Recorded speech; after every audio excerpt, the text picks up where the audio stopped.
What's going on tonight? It's gonna be it's kind of like a test, but I'm gonna do a call in tonight. I got a new number, and I want to see let's see how this works or whatever. I'm gonna put my number out there in case anybody wants to call into the live stream. Just to test some things out. I've been wanting to do this for a while. Just say, hey, you know what? Might as well try it out. The topic is I gotta edit the title. um, I put is Nate helpful or hurtful to the community?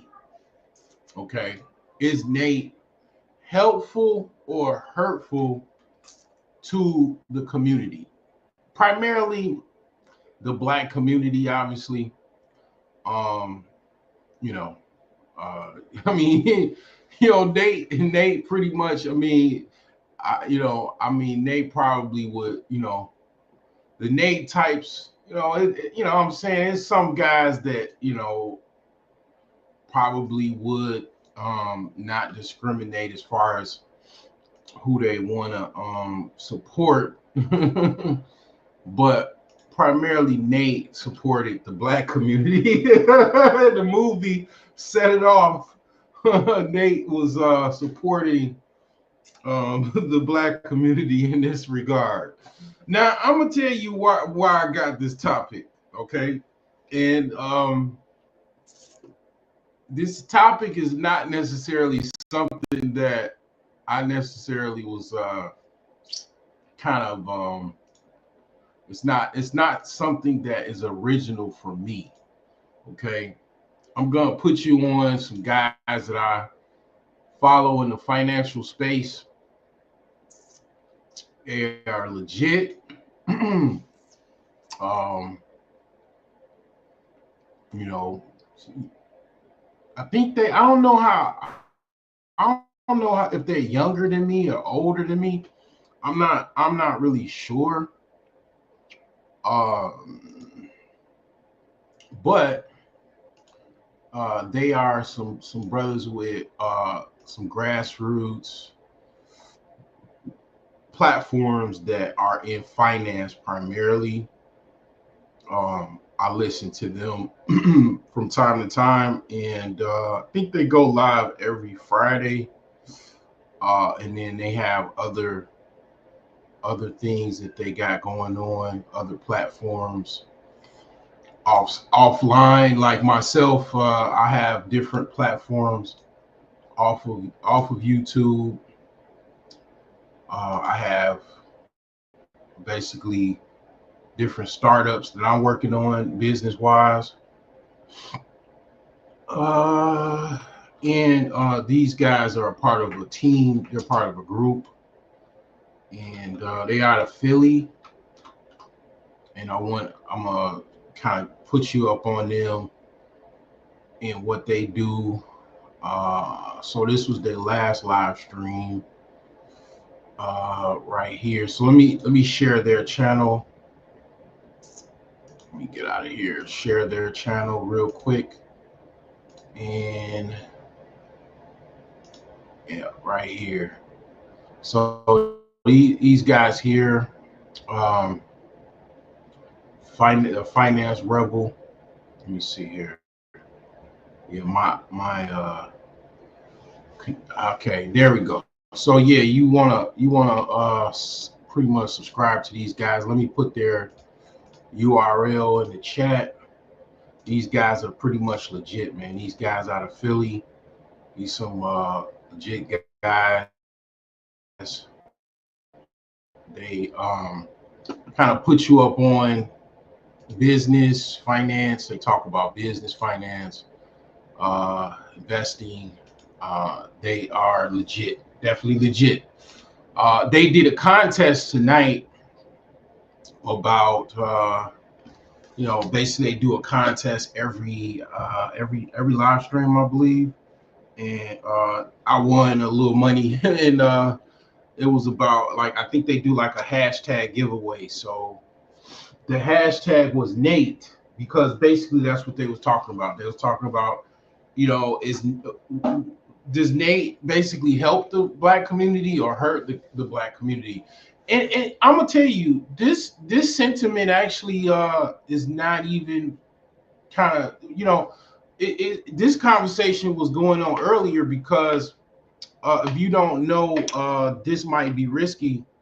They were talking about the old heads are the problem, right? I mean, I don't agree with that. They say basically their sentiments was the old heads, the guys that are like, I guess you want to say 45 and up, need to shut up. That was what their sentiments were. As far as they were talking, they said they would talk. I didn't hear them talking to the women because I'm not gonna say I watch that show every single day, but I do watch it quite often. I even joined the panel one day. And basically they said that basically they were trying to circle around to the men and find out, basically what the problem was. And they're younger. I mean, I think Hamp is a younger millennial or mid-year millennial as far as that generation. Probably, I want to say probably younger millennial. And they don't, a lot of the millennials and the Z's, they have a problem with the older people in general. A lot of it is a competition. They're below the pecking order. They're trying to, basically come up. Every generation is trying to come up. You got to look at it like, okay, a lot of millennials and Gen Z, they trying to figure their way out. Most of them kind of have made their own lane. The millennials, definitely, the Z's are trying to still find their way. But basically, a lot of them that are not finding their way and are frustrated, yeah, they have some sentiments as far as they think the old people are the problem. And one of the things is that one of the revelations that they will find is when they get older, I'll say, is that they'll realize that the old people were not the problem. A lot of the problems were them, and their parents, not so much the old heads. It's your family and your, basically peer groups. A lot of what is, the reason a lot of people choose to deal with people within their tax bracket, and a lot of times that drags people down when you do that, because if you're not trying to like go like level up, if you're around, let's just say you're around people that are not leveled up or not leveling up, then you're going to be on that level. So when you get with people that have already leveled up, or people that are in the process and are genuinely trying to level up, then you notice that you're going to most likely level up with them. And what a lot of times what happens is people get with other people that are not leveling up, and then they're stagnant. So the thing is that a lot of what the problem is, unfortunately, is that they don't really talk about is the boogeyman in the room.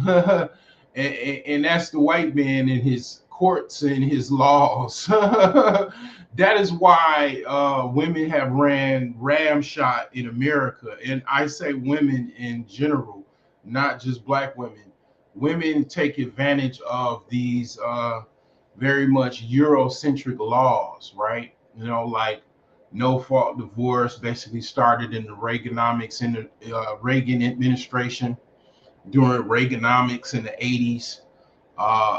Basically all of these, dystopian laws that are basically laws that basically financially punish men, right?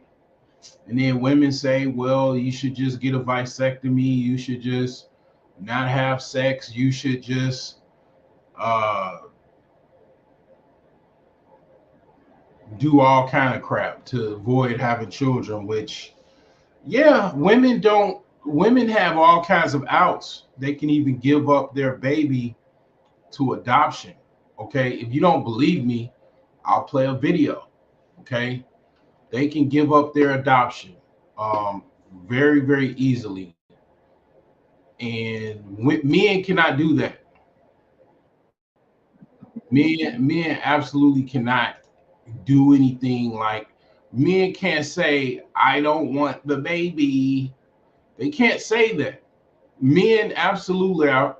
As soon as the dude busts a nut, that he gave up all of his rights right there. As soon as he busts that nut, that nut is bust. He come back a year later and it's a baby there. He can't say, I don't want this baby. That's why you know that clip with Fresh when he got that Chinese chick pregnant. Um, she was like, "So you don't want this baby?" He's like, you go to the clinic and all this other crap, and it's like, man, men ain't got no control over no woman's body as far as like no control over whether she has a baby or not. Okay, it's just that's how it is in America. I think it's like that in the West a lot. But the thing is that yeah, men cannot give up custody of their children. Like they are financially responsible for their children, their offspring. Women can give up that right. They can just go to basically any adoption agency, not so much adoption agency, but the government, state adoption agency or welfare. In Illinois is DCFS, or depending on what state, it's called something else or whatever. They can go there and give up custody of their children. That's their like final Hail Mary that they can do. And men do not have the option to just be like, you know what, I'm gonna just walk away. So that means basically men are more powerful. Men are more responsible, more powerful, because we have we have to financially, and it's not so much even financially. You shouldn't like understand. I am definitely I don't look at children like everybody else or the average man or whatever. I think I do look at children like the average man. I will say most men are responsible.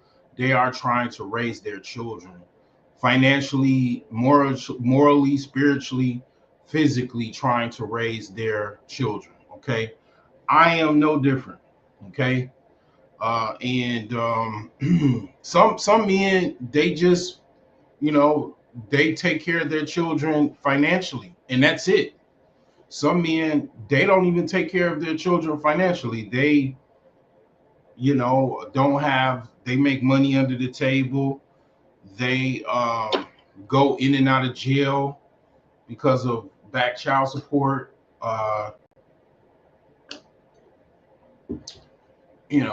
They have problems basically with child support orders. Okay, state sponsored child support orders. And some people are vocal about it. Some people you would not know. They keep it to themselves. They might talk about it if the topic arises. But yeah, a lot of men are dealing with child support. And it kind of goes back to the question of, why, if you were just Nate, If you're a Nate, Nate most likely is not worried about child support because he's using a rubber and he's putting up his money, and basically he's getting his sexual access, and then after he gets the sexual access, he's done. He's done. He's got his, and the woman that he's with got hers. Probably in more way than one. If she enjoyed it, if she didn't, she probably did not. In the case in the scene of in the movie Set It Off, Jada Pinkett, she was not enjoying Nate's sexual experience. Nate was enjoying it, but Jada Pinkett was not enjoying it.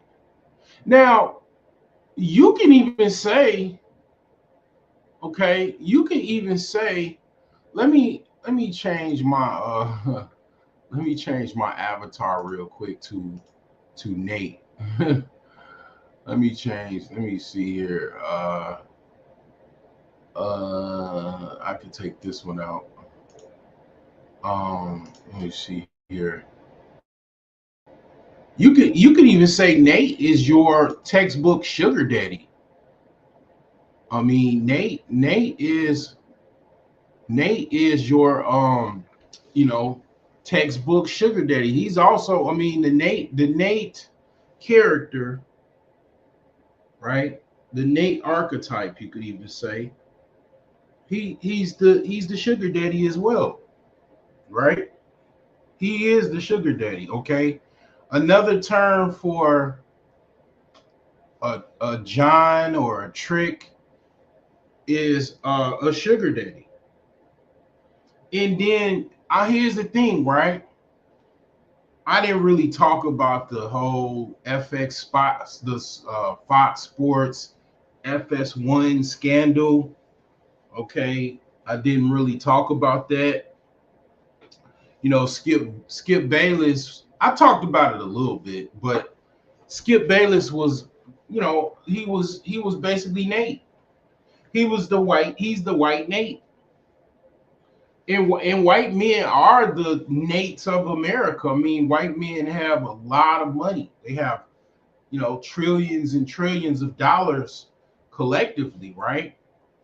Of financial power. They are the biggest tricks in the United States. The reason why everybody wants to get with white men, as far as women or whatever.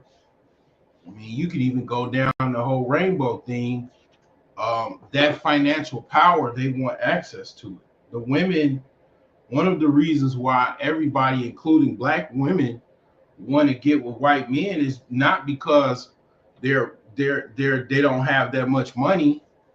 It's because they have the most money. You know what I'm saying? They have the most money. They have the money. They have the power. They have the affluence. They're able to live in those comfortable suburban areas, all those mansions, right? All of those nice homes. They're the ones that own those homes, right?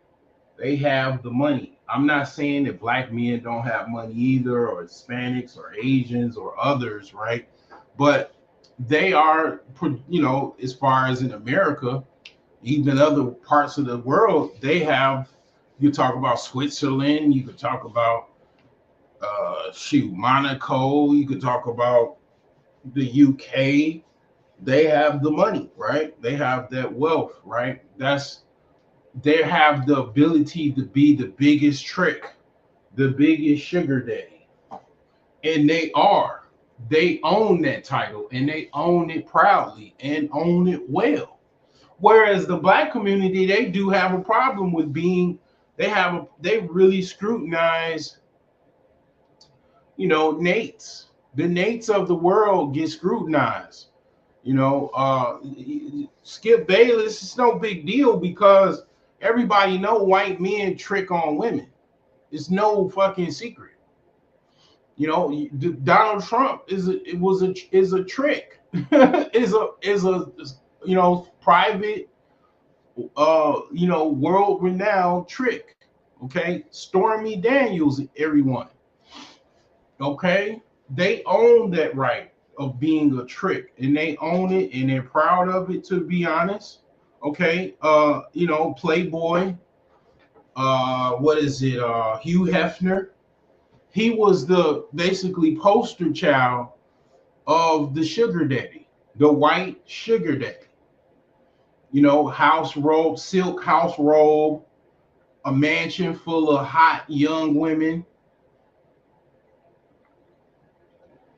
I mean, he was the poster child of the sugar daddy, aka slash trick slash John, whatever you want to call it. And yeah, they love, that's part of their culture. They own that. They're proud of it. Meanwhile, the black community, $40. You want this phone? You need this $40? Like we talking about it like we giving women $40, like niggas giving chicks $40. Man, that I'm gonna tell you, I have definitely been Nate in my lifetime. Okay, I have definitely been Nate plenty of times. And I'm gonna tell you, it ain't $40. It's $40 if you're dealing with a crackhead, and you don't want to deal with a crackhead. It's not a wonderful sexual experience to deal with a fucking crackhead. Okay, so sex is definitely not $40. I mean, even in the Bible, right? You know, technically a whore is the price of a loaf of bread. You know, I mean, I don't know. You'd have to put in inflation costs from what thousands of years ago to now. Whatever the price of the loaf of bread is, that's what the price you should be paying. It ain't say that you don't have to pay anything. It said them hoes is the price of a loaf of bread. See, I know your Bible better than you do. But the thing is that yeah, white people do not scrutinize that fucking, you know, part of society, whereas black people, primarily black men, scrutinize the shit out of being a sugar daddy, a trick, so on and so forth. I'm gonna tell you, as a quote unquote unk or whatever the fuck in that damn like that meme where it's like you a YN or you're an unk or a big bro or whatever. I'm gonna tell you, when you get older, after a while, you ain't gonna have no choice but to be a sugar daddy for the most part. Okay, your future, and if you're lucky to get to that future, you're going to be Mr. Biggs, hopefully. Because if you're not Mr. Biggs, you probably will be having to deal with young crackheads.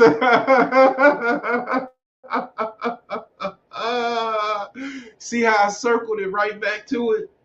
Yeah, you probably will be dealing with crackheads because that's all you're going to be able to afford because you never took your finances serious. And now you have to live in an old folks home that's sponsored by the fucking whatever state you live in or county. You're gonna have to live in one of those buildings. Mr. Biggs is the old man with money, right? He's the, kind of poster child of being a black sugar daddy. Even his life, he's got his wife is like in his 50s, and I mean her 50s, and he's like 80 something. Mr. Biggs, Ronald Isley, the leader, the head singer of the group, the Isley Brothers. Okay, I'm definitely. I mean, I'm so old. Like that's part of my the genre of my music. Like that's in my playlist.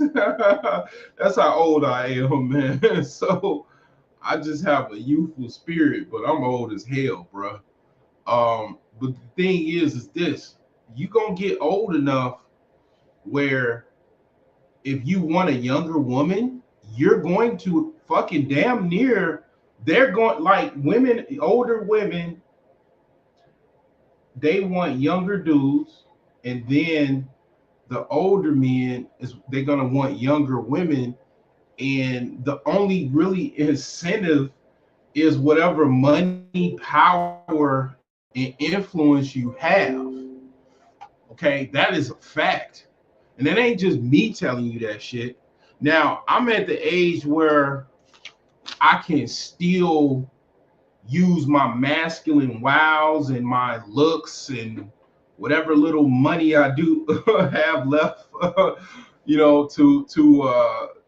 kind of get some looks. But to be honest, I'm still older than most, like young women and all of that type of stuff. Like the young women now, their mothers is my age or around my age. So yeah, they not, just like when I was younger. I remember the chick I took a picture with at prom. She was outside of a restaurant that was really popular in my hometown, and she was with this dude who had a Benz. Like he was in his late 30s or early 30s. She was like 18 or 17 at the time. I was like, is this? I didn't know if that was her dad, or I think it was probably either, it had to be either her dad, which I don't think so. I think it was her sugar daddy. I mean, as far as I know, I might be wrong, but I think it was her sugar daddy. Like that's the thing. Like these guys, they got money already. They got the cars. They not that old. It's not no big deal for a 38-year-old man or shit to get with a 18-year-old. What's going on, Seeking My Creator? It's not a big deal. I mean, like I was walking at the fucking time, I think. Or wait, was I walking? Wait. I gotta think about it. I don't think I was walking because that would be far as hell because the restaurant was it was basically across the highway from my hometown and like really, really far from my house. So I definitely wasn't walking. I don't think so. But I have walked over there. It was called Nikki's. It's like a little restaurant right outside of Calumet City. The thing is, I think I probably was driving. It was probably my mother's car if I was. But the thing is, man, I I didn't have no fucking BMW. I ain't even started getting Benzes until I was in my early 20s, mid 20s. And it was like, I mean, definitely like it was super old. Like by the time like I got an older Benz, from the 19, it was like my first Benz was a 1992 300E. I got it from the auction. It was like a couple grand. I got it in what year was that? 2005. I mean, it was a nice car, but it was like that was a fucking brand new BMW that dude was driving. Like I said, I don't know if that was her fucking uncle, definitely not grandfather. He was either uncle, father, or her fucking sugar daddy. Okay, those were the options. Yeah, she had the fucking trifecta. She had looks, she was smart than a motherfucker, and then uh bright future ahead of her. You know, and yeah, that's a trifecta for men that are older. They like chicks like that, man. Now 38 years old, I would not be pursuing 18-year-olds. That's too young. But some guys, man, they into young chicks. Like, I mean, I was watching O'Shea Duke Jackson or whatever. They going back and forth with the whole Kevin Samuel stuff. That dude, a white dude, Hurtful or something. He's talking about he like 16-year-olds. This is a multi-millionaire white dude or European dude. He talking about he like 16-year-olds. You know, he has some type of affiliation with Myron Gaines from Fresh and Fit. He talking about he's on camera talking about he likes 16-year-olds. A 30-something-year-old man talking about, he's into 16-year-olds. So it's like, yeah, man, I mean, some guys, that's what they into. They into some crazy, young type stuff, man. I'm not into it like that. I'm not into 18-year-olds. Even my age now, much older than 38. I ain't into fucking 18-year-olds. That's way too fucking close, man, in age to for me to be into. Like, I mean, maybe when I was in the 18-year-olds probably when I was 24 or 22, maybe 21. Like, yeah, I don't know, but people, that's what people be on. But anyway, yeah. Is Nate hurtful or helpful to the black community? That's my question. I'm in a bind, Nate. So let me just get this out the way. Let me put my number on here and see if I get some calls. I don't know. This is all new to me. I can't call myself. Matter of fact, you know what? I can call. I can send my number out to somebody. I got a few friends left. I can send my number out. I could just go. Yeah, I can actually do that. I didn't even think about that shit. Yeah. Let me put that out there. Also that. All of these banners are very, very good. I don't want to delete any of these. But let's put my number out there that I just created. I just wrote it down. Okay, there we go. Let's put this here. And watch. I promise you this. On my mama, everybody gonna have fucking a call-in show now. It's like I'm the leader. I'm the leader of motherfucking cloud watchers. Niggas be following me that I don't even know following me because they just be in the clouds and shit. Motherfucking following me like a ghost and shit. Of Christmas past. Call in.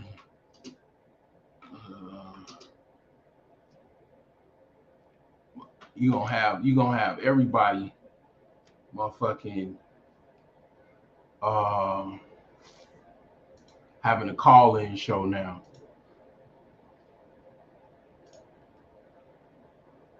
Oh, what's going on? Australia in the house. What's going on? Yeah, I mean, well, yeah, white people do not, man. They own, man. Hugh Hefner he was the fucking like sugar daddy of the fucking world. Okay, he took Playboy to a whole nother plateau. Like my father's basically brother, like basically, yeah, he was a photographer for Playboy because Playboy is in Chicago. And I'm gonna tell you something about Chicago, just the same as New York.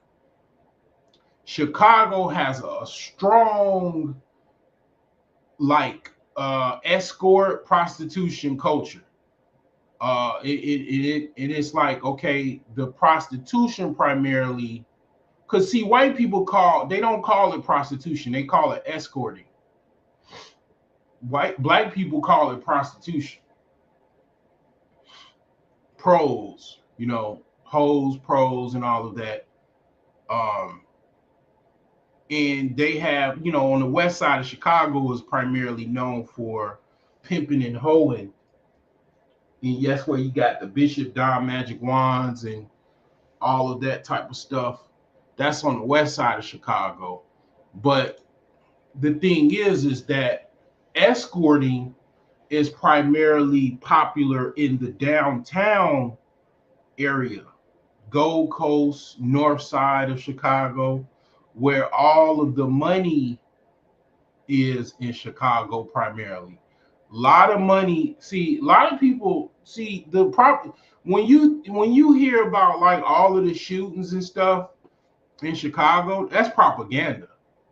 White people balling out of control in Chicago. Like I be talking about the real estate prices and shit. Low key, I ain't even really talking about like where white folks live in Illinois or in the Chicagoland area. Where white people live in the Chicagoland area, pretty much near O'Hare Airport in downtown Chicago, north side of Chicago, the prices are very competitive to the point where it's damn near getting close to New York prices, LA prices. I actually showed some of that stuff, like when Alonzo Hall, the insurance brother, came on the channel. I think that's what he go by on TikTok, but basically, Alonzo Hall, the insurance salesman, basically on YouTube. Like I show him those condos downtown, basically on the Gold Coast. It's like millions of dollars. Their housing market is on par with New York, Virginia, and stuff like that. Like it's expensive living up north and living on the downtown, North Shore and South Shore of downtown. Those prices are on the same level of New York, different parts of the East Coast. Yeah, right there. And that's where all the action is. That's where all of the tourism. It's a lot, like lot of high rises. I mean, people come here all over the world to go to the downtown loop, right? The downtown skyscraper, Sears Tower, John Hancock building. I worked down there, and every day I felt like a tourist. Every day I was taking pictures because I knew it was like this was not gonna last forever. And that was my first time working in the heart of the like downtown loop, right near Maggie Daly Park, near the Bean, right? You know what I'm saying? Like that's where the money is. That's those prices are very, very competitive. And there's different parts of the Chicagoland area where, yeah, it's on par with, like I say, New York, and not so much New York, probably like Jersey, probably DMV area type prices. And yeah, it's very, very competitive. You said white, female, nah, it's prostitution. Yeah, I mean, it goes there too. The escort, okay, I'm gonna tell you where the escorting is a big deal, where it goes into escorting. When you put in the word escort, it basically means a high price hoe. That's where the whole escort stuff came in. Because in Chicago has a huge escort community or culture or whatever. It goes back for decades. That's why Queen Latifah did that burlesque show or movie. She was a prostitute in that movie. Because yeah, prostitution is I mean basically prostitution is very old as far as you know how old it is, and prostitution is very much part of this country. You know, they pretty much brought prostitutes from Europe over to America.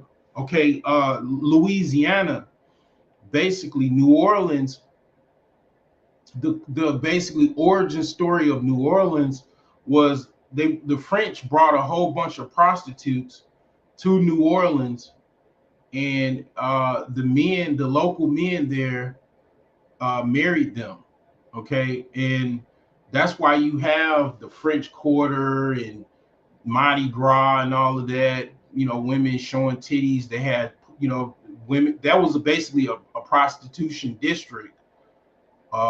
You know, basically in New Orleans, because that was part of the history of New Orleans. The prostitutes, you know, basically went down there, and you know they had to survive, and they married the men, and you know they brought in voodoo and all that other stuff, and they mixed in and created Creoles and Cajuns and you know all that type of stuff. I mean, hell, I'm part Creole. My mom's side, my mom dead, my mom's dad, which is my grandfather, is Creole from Louise from I think Baton Rouge. Yeah. So yeah, man, it's part of the fucking history of the United States, man. This shit is deep, man. When you go talking about this type of stuff, man, you talking doing a deep dive into, you know, the history of prostitution in America, man, it goes all the way to the west, to the east, to the south, and definitely Midwest. Let me see. Let me see if my homie is up, man. See if he can call in. Oh my God, man. Yeah. Yeah, I got my call in number right here. It's 708-808-0356. You know, don't be shy. Give me a ring a ding ding. You know what I'm saying? And you know, add to the show. Give me your opinion. Is Nate helpful or hurtful to the community? Okay. Does he help the black community or does he hurt the black community? Okay, let me know. You know what I'm saying? Let me know. Is he helpful or hurtful to the black community? I want to hear your opinion on that. Okay,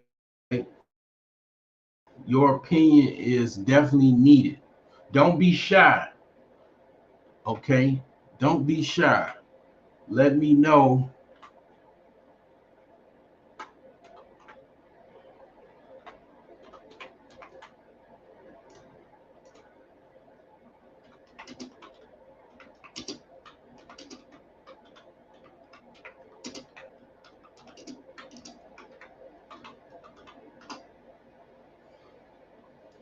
If if Nate is helpful or hurtful to the community, uh, let us know.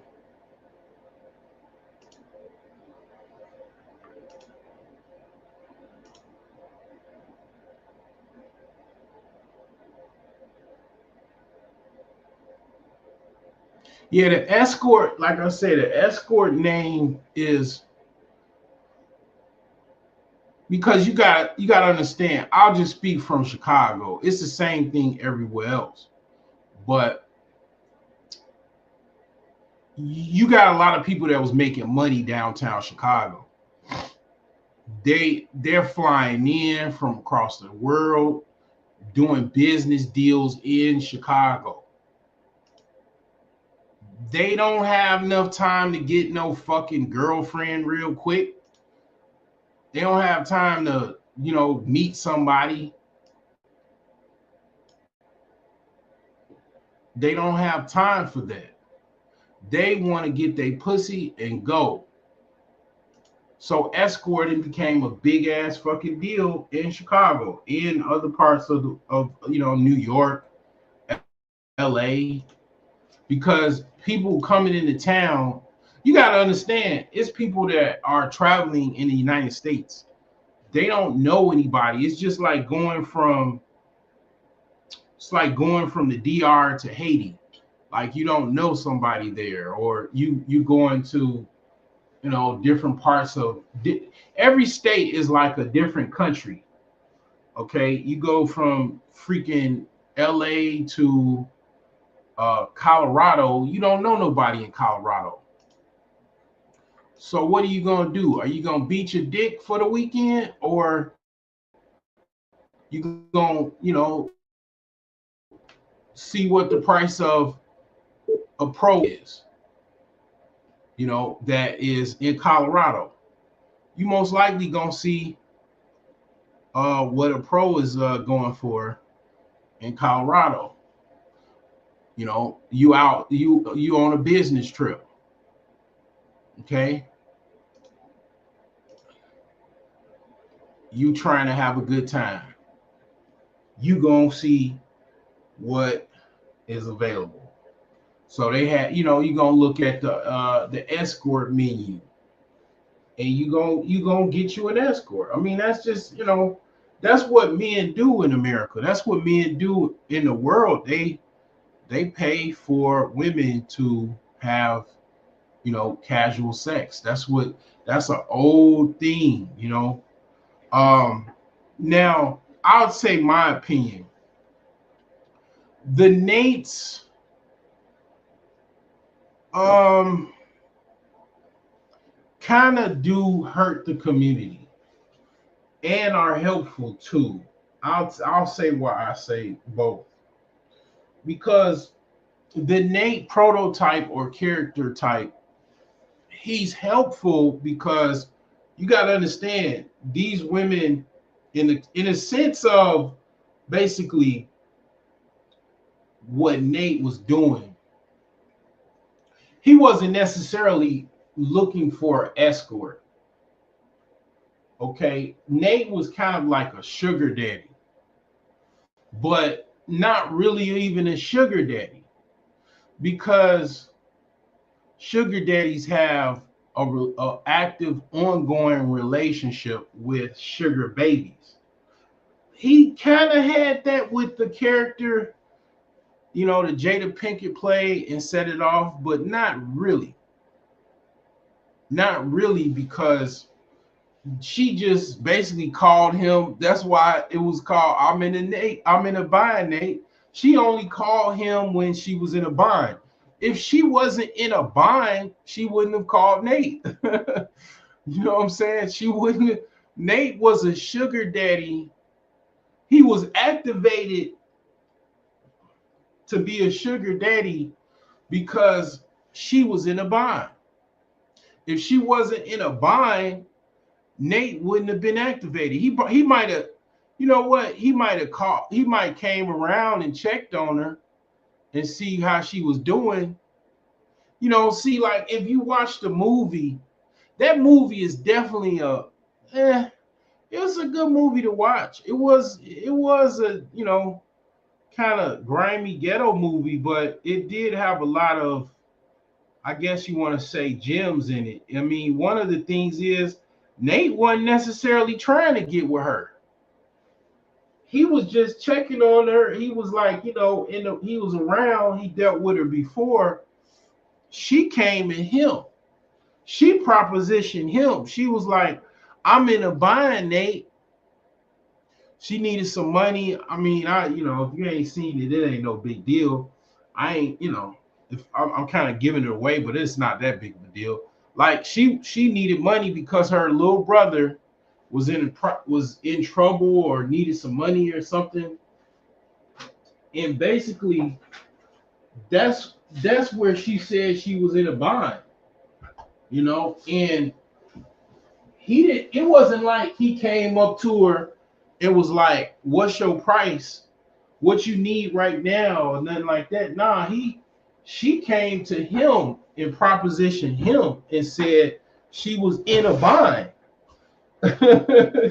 You know what I'm saying? So it's kind of like nobody really thinks about that. Like it wasn't like he just came to her with $40, like he was just holding $40 and was like, here's my $40. Let's go. Nah, she came to him and was like, I need some money. I'm in a bind, Nate. And then she basically met up with him later, and she worked off her bind, her behind. But the thing is this: Nate. What if Nate was not around, right? Well, you kind of seeing that now. You seeing a lot of women. They not okay. You got some women that are, and I got to give it up to these women. I have to say, to a certain degree, I give it up to them because they're brave. But then I also, obviously, women a lot of times that are doing this are dumb too. Because you got to understand what I'm talking about is the women living in cars and are homeless. A lot of the reason why a lot of these women are homeless and living in cars and living basically homeless, it's the breakdown of the family. It's the single mother epidemic, the single mother revolution. Um, these women are the byproducts of those relationships, those family structures, and basically that family structure of independence, seeing their mother being independent and not knowing how to really deal with men other than have sex with them, right? And then get up and put their clothes back on, might give them a rag, might ask them if they want something to drink, and that's just about it. Really not being able to really have long, cohesive relationships with men, or struggle with that. They don't really know how to, deal with men, court men, choose the best men. They choose based off of how good or how tall or how sexual guy is, and that's how animals do choose mating. But we are not animals. That's where things get complicated.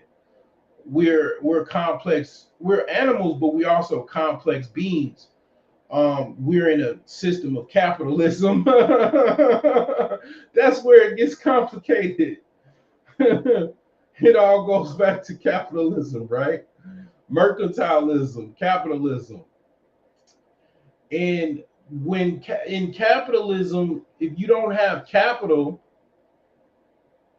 you kind of fucked, right? To put it bluntly, you're fucked, right? You don't have any capital, you got to sleep on a park bench, right? You gotta go sleep outside because you have no capital. You don't have enough money to afford a hotel, so you got to sleep on a park bench.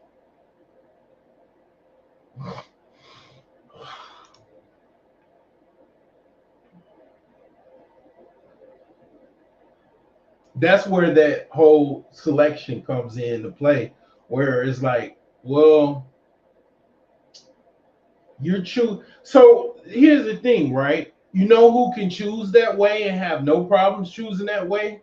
Choosing based off of basically choosing men that may or may not be financially responsible, rich women, or basically heiresses.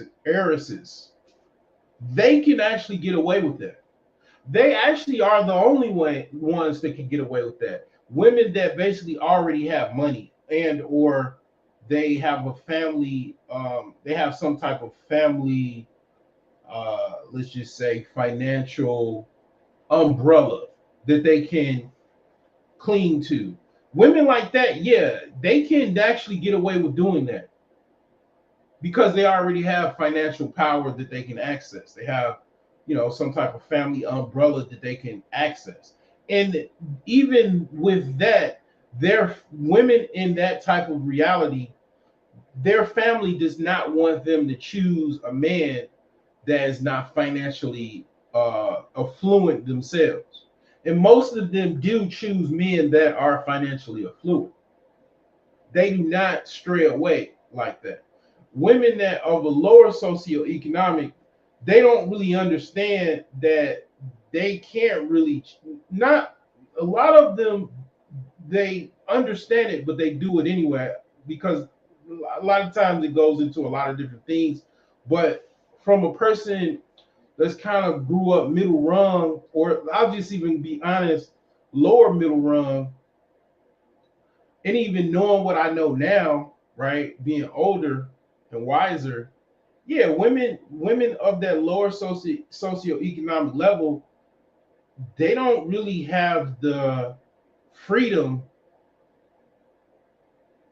I don't want to say freedom. They don't really have the ability really to really get away with doing that. Because I mean, of course, they are doing it, but them doing that is to their own detriment. That's why they complain a lot about men. They lump all men with the lower men that they choose, the lower socioeconomic men that they choose. They blame all men for them choosing someone of a lower socioeconomic level that is financially irresponsible, thus leaving them in binds, right? But they don't know because they don't have any choice. Their mom didn't tell them, right? One of the things that I like about Alexa K. Tyler is she's telling women, you don't know what the fuck you're dealing with. You absolutely don't know who and what the fuck you're dealing with. You're trying to deal with a man that has power that you don't know anything about. You don't know the power of a penis, right? You don't know the power of a penis. You don't have no control over no man's penis power. And that's why she went viral. That's why she blew up, because she was she was basically, talking and waking a lot of women up about, basically their power as well as men's power, and they don't have no defensives to no fucking hard dick and balls going in and out of their pussy. They have no power over that as far as controlling that. They cannot control men in a sense outside of manipulation, outside in sex, in the act of sex. They have no control over a man, basically going in and out of their vagina like that. And they learn when they get older, yeah, they have a weakness, and that's a penis. you know and I think that's even why a lot of women, probably one of the reasons why they just be like, you know what, I'm gonna just go be gay, because I don't have no control over this dude going in and out of me, making me feel all vulnerable and weak and shaking and shit. I'll just go, deal with women, because I don't want to be out here in binds and shit, you know, dealing with men or whatever. But one of the things that I find that these women do is, even being lesbians and stuff, they still deal with men in secret. But the thing is that, yeah, a lot of these women don't have no control over, like, who they choose and everything like that, because they're programmed to basically crash out. They're programmed to choose the men from in their own social group, and then choosing those men put them in a cycle of, basically staying in abject poverty or around abject poverty, staying in a box, And yeah, it's hard for them to get out of that, environment, that scenario. Those are the men that they grew up loving and looking up to, and those are the men that they choose. Unfortunately for them, their mindset is their mindset, and you can't reverse their mindset. It's almost damn near impossible. They're programmed like that's why a lot of women are ratchet, and they're like 92 octanes. They're corporate women. They're even mayors of cities, and lawyers, prosecutors, and they still ratchet because they grew up probably around some type of ghetto environment, and they grew up, and then they just went away to college, and then they got a good job, started making money, start basically having a family, and then growing, raising their children in a suburban environment, right? But they themselves still have a lot of hood or ghetto in them, and they, kind of, they still are ratchet in many regards, and they, like even ratchet men. And you probably wonder why. A lot of people probably shaking their head, like wondering why is this chick that makes $158,000 a year, that works in accounting from some type of law firm, going living in the hood and dating hood dudes. And it's like, yeah, that's because that woman is not a typical woman that would necessarily have some type of upbringing where they're because basically BGS Sidmore goes into the octane scales on his channel. He talks about natural 92s and 92 climbers. A lot of black women are 92 climbers. They came from some type of humble beginnings. They worked their ass off in college, got a good job, then they start making money, but their core of their being is still that chick in the hood, eating, flaming hot Cheetos, um, going into the corner store and getting cheese put on it by the Arabs or whatever, and meat, and a freaking dollar pop, and wearing weaves and shit and fighting other chicks, in the hood. That's her origin story, right? And she grows up and then eventually gets out of high school, goes to college, becomes a lawyer or becomes some type of a nurse or something like that. And then, she's dating hood chicks. I mean, well, yeah, hates dating hood chicks and hood dudes. That was a Freudian slip that had to happen because it does go down like that, just like I said it. But nevertheless, that's what happens. Okay, that's why they do what they do.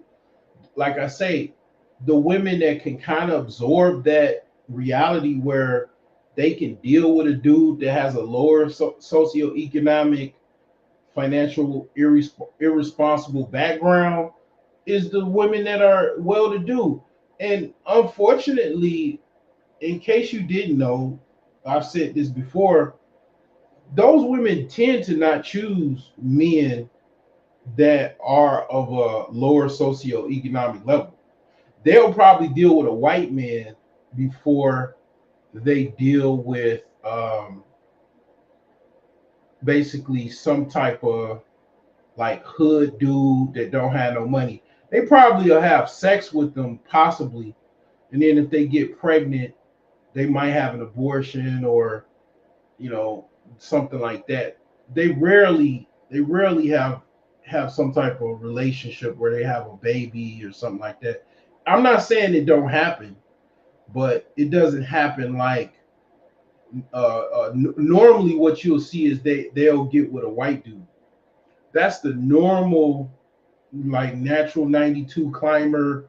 I mean, not 92 climber, but natural 92.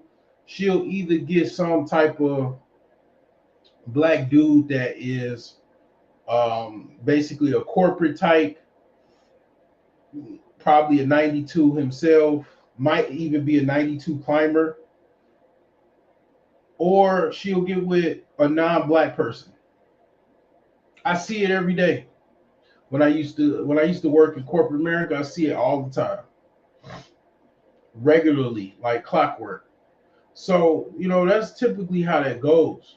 But yet at the same time, let's see here.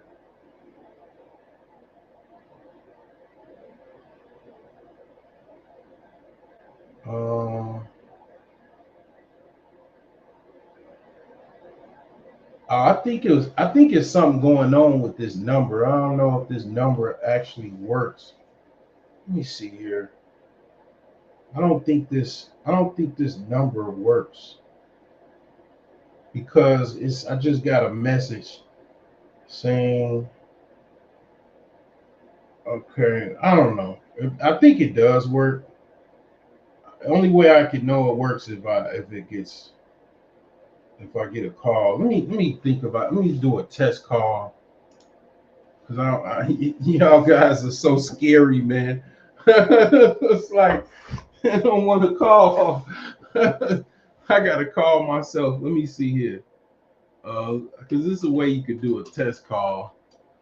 Let me see here. Oh, I hope I didn't mess my other number up. I think I probably did. Oh man.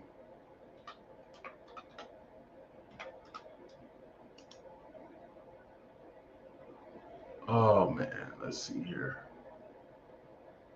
Uh,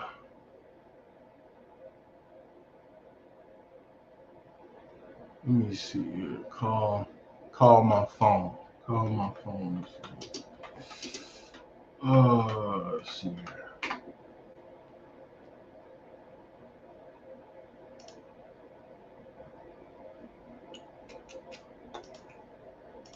All right, let's see here. Let's try this number here.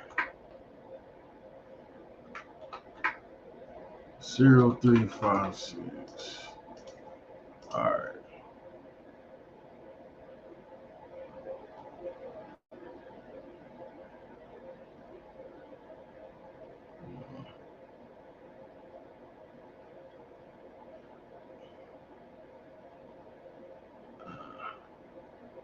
Yeah, I don't hear anything. So I see it. I got a call, but um, let's see here. Yeah, I see I got a call, but it's not ringing. This shit is not ringing. So I think let me see here. Uh,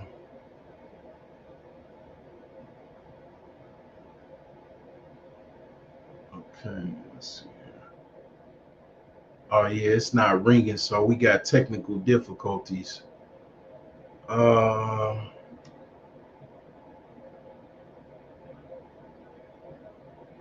yeah, so that's why I mean, well, I didn't get no missed calls or anything, but I just called myself and it ain't working. So I'll find another way to do this. So like yeah, I mean I like I say, this is a test. This was like a test or whatever. Um, Let me take this banner off. Yeah, I was you know I was just gonna see if it worked. It didn't work. It didn't work. So I don't want to give y'all my business number. I don't want to give that like I don't want to get that out because I already get too many calls. as it is, I don't want to give my number out. Like, I would just give my Google number that I use for business. And I would have done that, and that I know that will work, but I'm not trying to have all of the trolls, all of the haters, basically call me every day. There's some smart dudes out there, man. They'll put my number on fucking all kinds of spam lists and crazy crap, man. I ain't about to deal with all that. Nah. So I just, I thought I could do it. Didn't work. All right, somebody, but they still gonna watch. It's gonna be a bunch of people that it is gonna work, and I wish them the best of luck. I mean, hell, it is people that use it's people that use they number or whatever, and they go live and they have their number and people call it. I mean, it's no big deal, man. All you got to do is you could do it in the car, because you could use your car. If your car got Bluetooth, you could do that. And then all I was going to do, just in case if you wanted to do this, you just got to use your phone and just all you, I mean, you can get real fancy with it. You can use like different like tools or tech to hook up like your phone and all that. But all you gotta do is just put the phone next to your fucking microphone. That's it. That's all you have to do for that. But anyway, yeah, that didn't work. Oh well, we tried. Uh, I got in case you do want to talk. I mean, if you want to talk, man. You know, I could drop the link if you want to. If anybody wants to, talk about the topic. The phone did not work, unfortunately. But if you wanted to join the conversation, I could drop the link. But yeah, I mean that's kind of how that works, as far as things, because a lot of the women that like live in the cars and stuff now, live in the cars and everything, and are homeless. A lot of that is due to the breakdown of the family. Dad wouldn't allow that. Fathers wouldn't allow their daughters to be sleeping in cars. Okay. I mean, obviously, the character that set it off, that played Jada Pinkett, that was in the bind and she needed Nate. Her father, I don't think, was in that movie. I don't think so. She didn't have a father, right?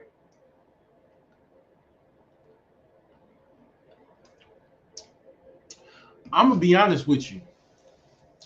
What keeps your daughter possibly from not being a hoe or a prostitute is being an active, involved father, most likely. I'm not saying it's 100% gonna work, but most of the times that's what it is.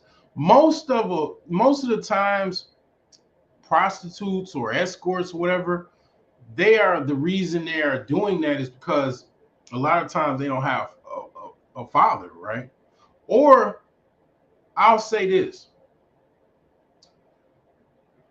it is some women that, or hoes or whatever, prostitutes, escorts, sugar babies, they do have fathers. They do have fathers. That's what they want to do. They want to have some money. They want to have a bunch of designer clothes, and they want to have bags and things like that. And they do become like that chick that I said. Like, let's just say that was her sugar daddy. outside of Nikki's Gyros in Calumet City. I'm just got done with prom and getting ready to graduate high school. I see this chick, man. I done took freaking um, prom photos with go with some older dude with a BMW. Um, let's just say that that was her sugar daddy, right? Well, I don't think she was raised with a fucking single mom. I don't think so. I think she actually had a dad. That might have been her dad. Like I said, I don't know. I have no idea.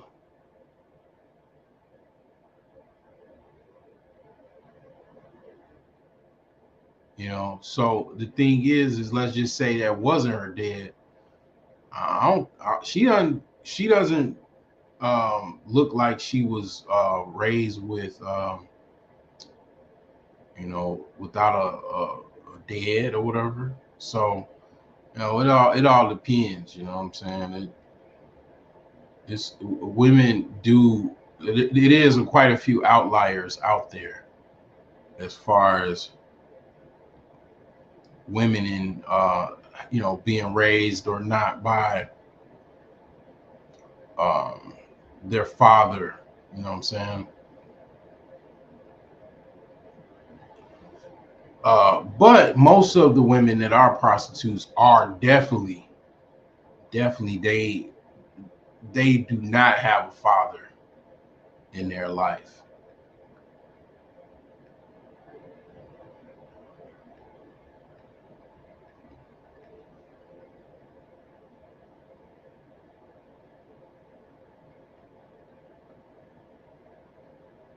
You know what I'm saying? So that's one of the reasons why they are doing that. Their mom was, not really supportive, possibly, or they didn't really have a lot of money,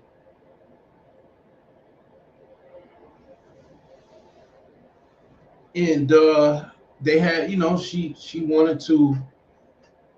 She didn't really want to work a job at Wendy's, so she started escorting or hoeing.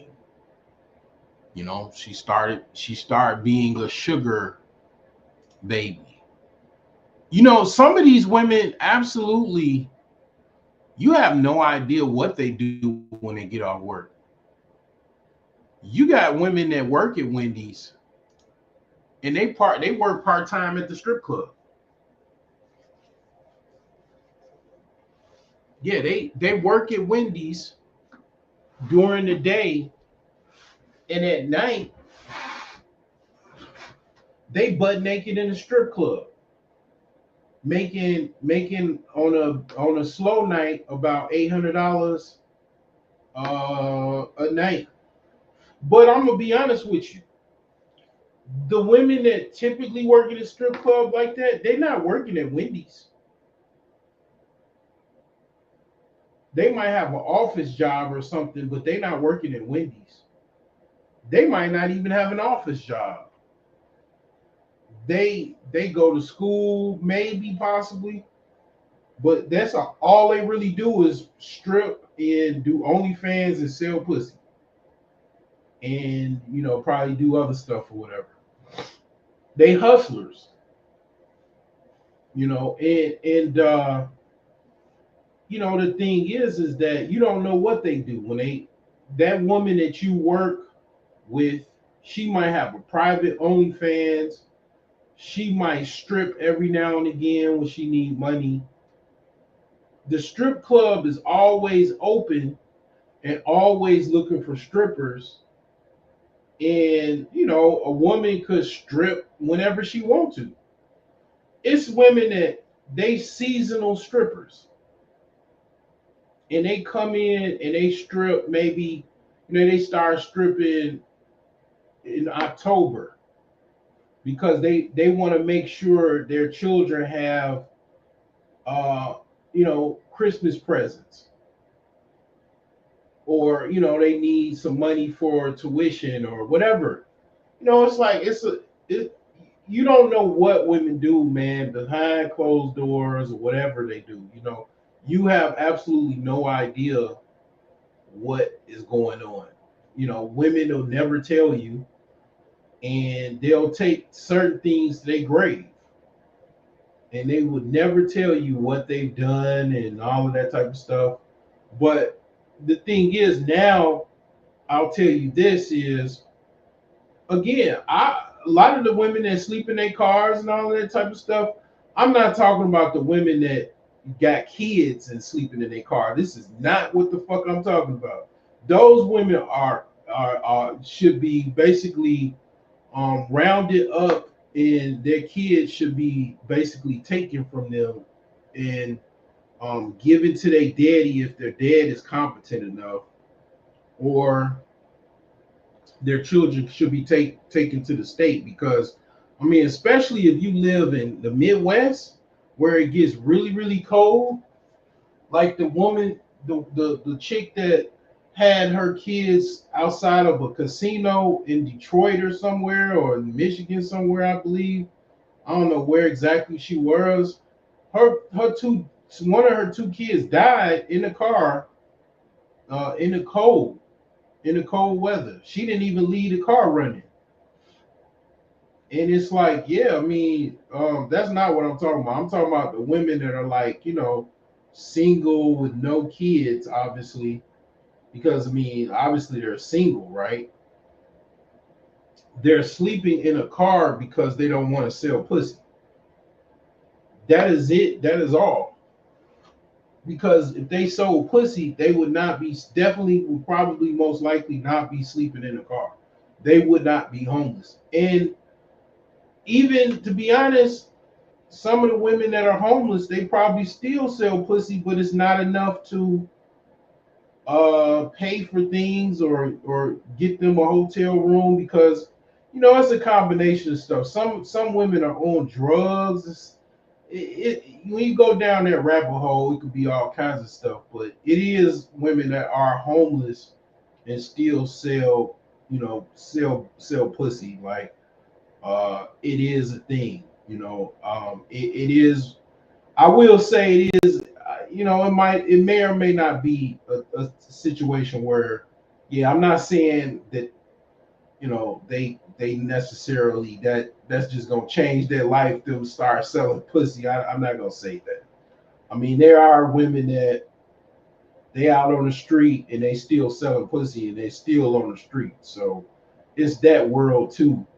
I mean, I don't know. I don't really necessarily. A woman probably would know like more about that than I would know. I will say that I probably don't really know that much about it, as far as, women probably would know more about what's going on right now, as far as the women that are, basically on the street, what their options are and all that type of stuff. But I'll say this, definitely the women that are on the street now, the reason why they're on the street, the reason why they are homeless in all kinds of binds, is because the dad was not in the house.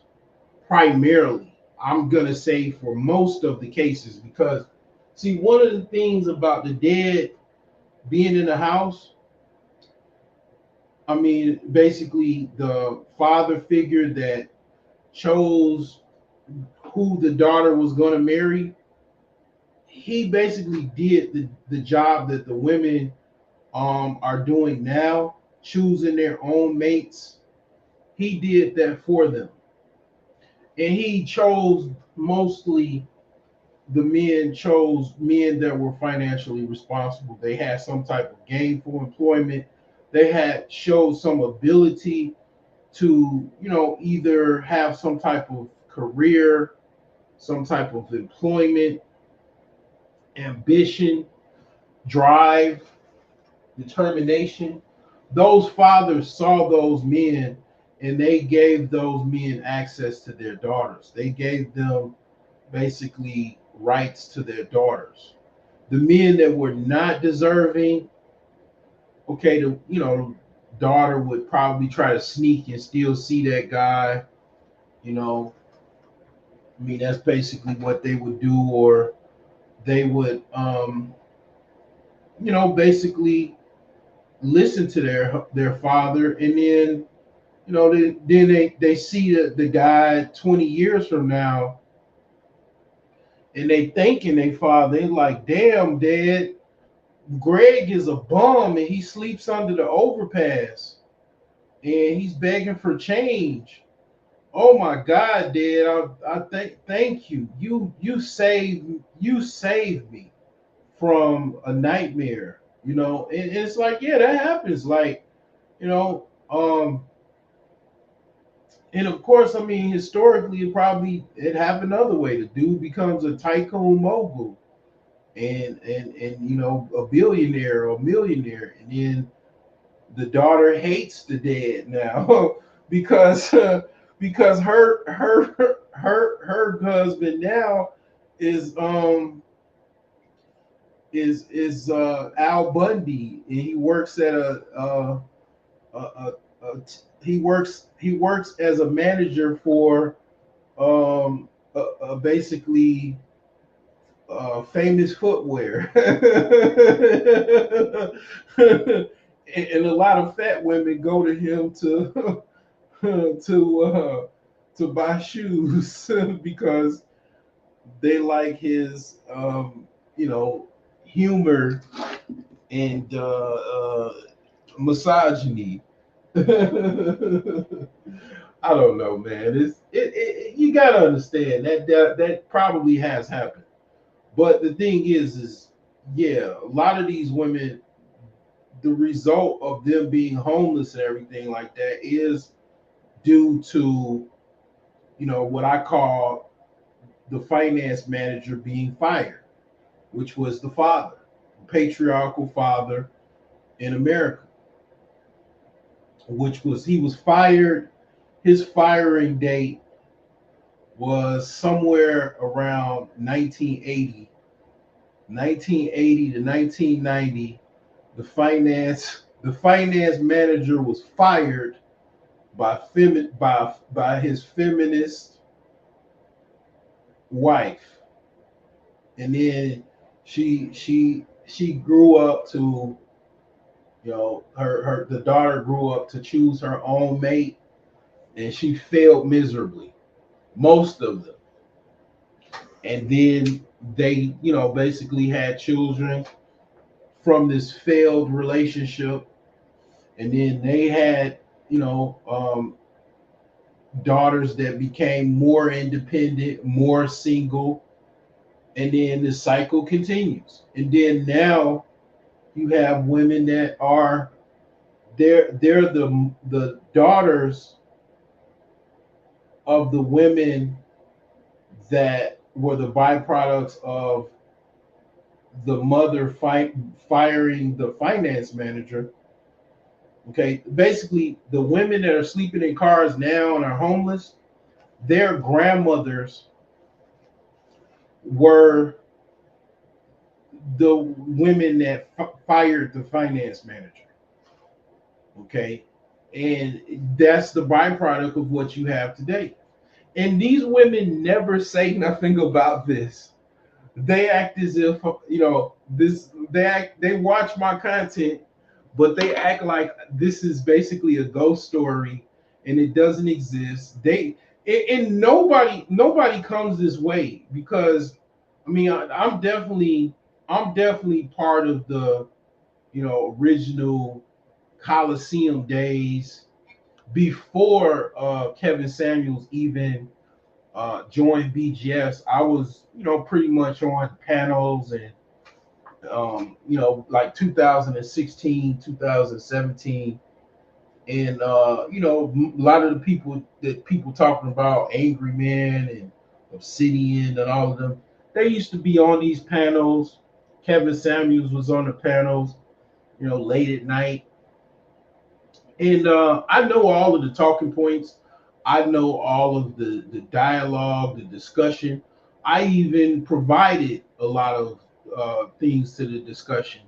And the thing is, yeah, women absolutely are intimidated by smart men that know how to make valid points, know how to make valid arguments, control their emotions, and provide, basically um, dialogue that is informative and has is backed by statistics and everything like that. And I'm definitely one of those individuals. And women definitely do not like to talk to men like that because the thing is that I'm not gonna pull any punches, and I'm definitely going for the gut, and I'm hitting uppercuts as well. And it's like, yeah, I mean, I'm not like these other guys because see, they like to talk to the guys that are slow and definitely don't really know a lot of history, and they don't know any statistics because they're just kind of like meatheads. They like to talk to those guys because they kind of have some type of wiggle room with them, because they're kind of meatheads and they don't really know anything because they're young too. You know, they can kind of run circles around those guys, but me, not so. Because of my background and my field of education and everything. Yeah, they they just watch me in the clouds, and I I appreciate y'all for doing that. I mean, I hope y'all learning some stuff, But yeah, I mean, this shit is very. Once you really look at the basics of stuff and the origin of stuff, it's very easy. And I'm not the first person that talks about first wave, second wave feminism, father being uprooted from the home. This is old shit. This shit is old as fucking, you know, YouTube, and back in even the thugtician days of YouTube and shit, like 2008, 2009 YouTube. Like they've been talking about this shit for fucking eons. David Carroll and all that type of stuff, man. They've been talking about this shit for years. I ain't saying nothing different as far as in the regard of everybody know a lot of the fall of basically America, you could even say, is due to the father being uprooted from the home. You know, I don't care. I mean, popular, me being popular or not, like that, everybody knows that. It's nothing new, and that's why you have all of these binds. That's what, and I'm gonna tell you this. I'm gonna leave you with this. I'm gonna get off of here. I'm gonna leave you with this. It's then I got another eyeball when I said I'm gonna leave. Hey, you guys not engaging, so I just get up out of here, man. So I'm not just gonna be rambling and then I just get people just in and out and not saying anything. This isn't a lecture. I'm not giving a lecture. You don't have a syllabus and a study guide, and I'm not giving a test. But the thing is this. Um, this is going to get worse. This is going to get worse. It's going to be more binds. Uh, there ain't no checks coming soon. Maybe, possibly, there will be. I'm hearing there's going to be some type of, refund check, or not so much refund, but some type of stimulus check because from what I'm hearing, they're kind of doing all these audits and moving money around and closing out accounts and kind of closing out positions and a lot of pork in the government as far as the budget, and then they're going to cut some checks as far as stimulus. I'm hearing up to possibly 5,000 a person. I don't know. The thing is we don't know when the fuck that shit gonna happen. I wouldn't bank on it. I ain't banking on it. And another thing is this: the IRS. They they've had staffing shortages because basically Trump was a little bit too fire happy, and now he's trying to scramble to get federal employees back to work because they fired too many people. So I don't know even when they're gonna start cutting IRS refund checks. I don't. From what I hear, nobody has yet gotten their refund check. So it's getting crazy out here. It's a fucking absolute bloodbath out here, and I don't know when it's gonna cease. And it's gonna be even more bonds. Right now, Nate is fucking. He's already bust his load. Like it's a whole bunch of Nates out there already bust their loads, and I mean it's gonna be a lot of Nates, and it's a lot of binds out there. So like I say, I mean the community is, like I said, I think Nate hurts the community and helps the community because because the thing is where Nate hurts the community is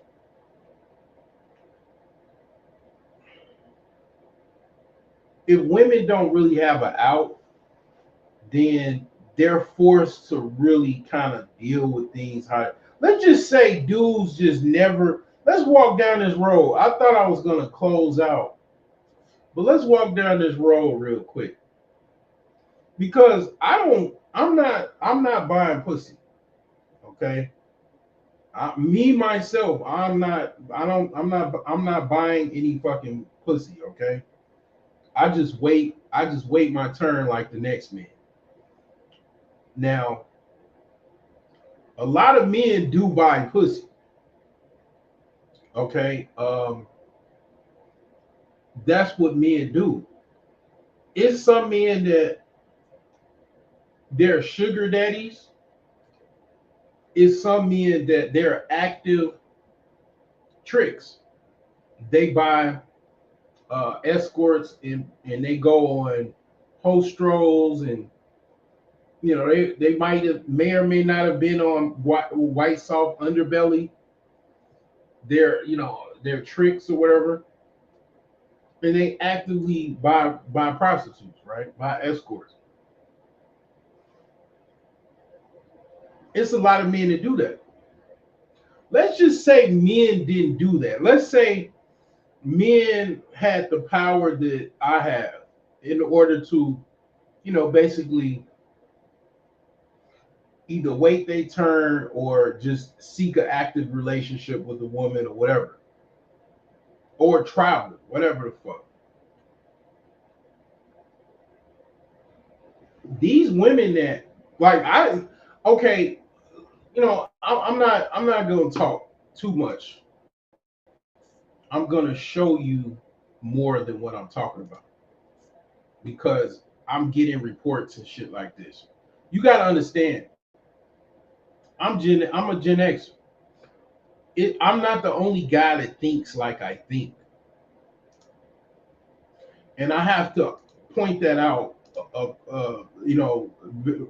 Just like I said it, I'm not alone as far as my philosophy. Okay, I don't go to no fucking strip clubs. Okay, I have never I haven't been to a strip club since my friend that I used to work with in college at the computer lab took me to a strip club in what was that?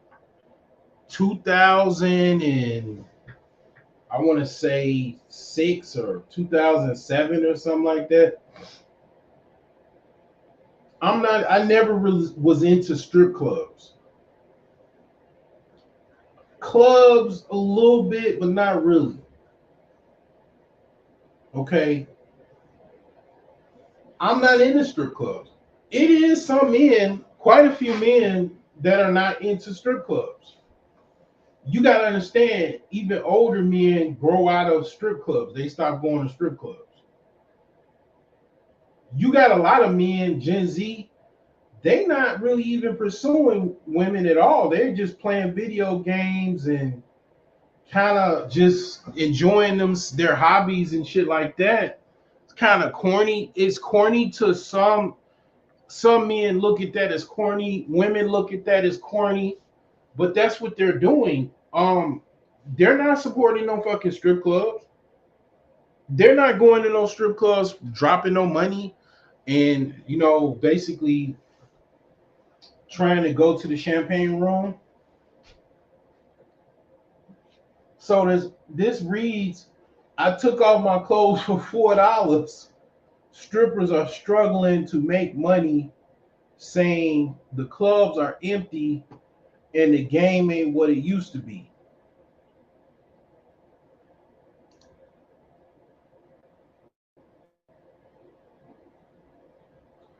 So I guess you know what? This is a video. All right. Um, let's watch this video. I thought this was just a post or a meme or some shit. This actually links to a video. Let's watch this video here.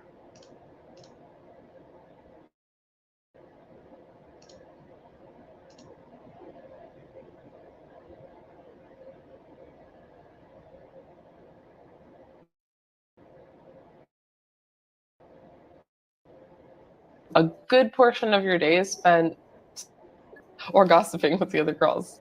No one really realizes that that's our job, just like waiting time. It's the job. Yeah. We just wait forever. You just sit there by yourself, staring into outer space, trying not to be depressed. Like, I took off my clothes today for $4. Money is nice, but you give so much to do it. You are not going to make $1,000 every single day. Struggling making money because the club is so dead. So if you didn't make $300, you made negative money. I've had to battle in every other dance right now. To all the girlies who want to be a dancer so bad, don't do it. This is not your sign. Any video you see, this is not your sign. You know how rare it is to get a club that's like consistent like that? It's very hard. It's not very easy. I worked and I only made $4. 2 girls out of all the girls I worked at over 100 today. So this is the new normal. See, I didn't even really know about this. Okay. And see, this is, I mean, to a certain degree, Nate ate the new Nates. They not like how Nate was. They doing other shit. The 2025 Nate, which is probably a millennial. Nate was a boomer. The 2025 Nate is a millennial. He ain't fucking with bitches like Nate was like that. He got a business, he making money, but he probably tricking on chicks a little bit, might be married to a white woman or Hispanic, might be a passport bro. I don't mean he ain't going to the strip club. He ain't got no chicks talking about they in the bind and shit calling him.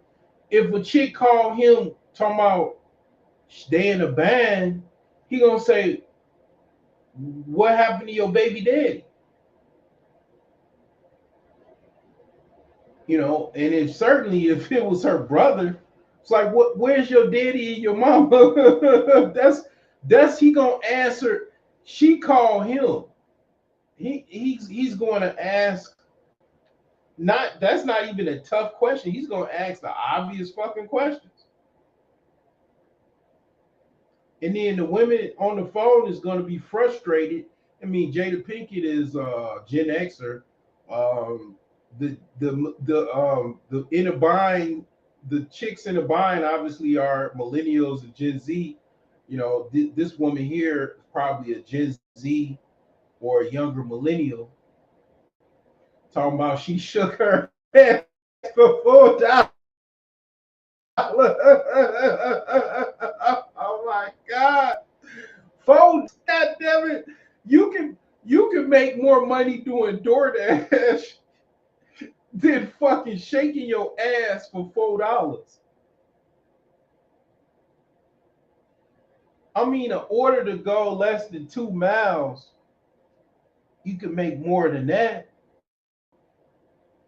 You can pick up some Wendy's with no drink. Oh, shit. In Podunk, Indiana, for at least $6 or $7 to go 2 miles or less. You talking about $4, man? Shake your ass. I mean, you're gonna wear down your car over time, okay? But $4, you better off fucking working at Wendy's. You know, they probably gonna pay you about what, 12, $13 an hour in Indiana, because Indiana don't pay that much. But if you working at Wendy's in fucking Cook County, you probably making like $18 an hour. It's better than, shaking your ass for $4. But the thing is, the whole point is, yeah, that people change, man. Like, it's a lot of fucking shit to do. People doing live streams on YouTube. Like, YouTube is big, Twitch is big. You got a lot of online, you know what I'm saying? Like, the online world, right, is really big, right? Like, it's a lot of shit to do online. Like, it's a lot of, you know what I'm saying, video games and shit, motherfuckers like they driving in their cars and shit. You know what I'm saying? Like, me and my homies, we like I got a Mustang, and then next thing you know, my homie, he got a GT Mustang. We just went driving one day. You know what I'm saying? Like, we was on the fucking highway, speeding, and then it was somebody else with us. I forgot who was with us. We was just driving on the highway, man. Mustangs and shit, just on the highway, just driving. They got car clubs. If you get a Ferrari and a Lamborghini, basically what you're gonna have to do is join a car club, or they're gonna ask you to join a car club, because they like to go out and then have a car club where all of the cars, basically y'all just show up everywhere like ballers. You got Ferraris, Lamborghinis, Maseratis, and all that type of stuff, and they all just join up and then go to events and stuff like that, and pretty much the women be flocking and stuff like that and all that. Like, it's a lot of fucking shit to do besides going to the fucking strip club. I mean, you know what I'm saying? Motherfuckers, like, okay, like, I sports bet, right? So when you doing good as a sports bettor, like, you know what I'm saying, you gonna, like, you know what I'm saying, like, you gonna go to the games, because you doing good. You gonna go to the games and see the action live. You're not going to no fucking strip club.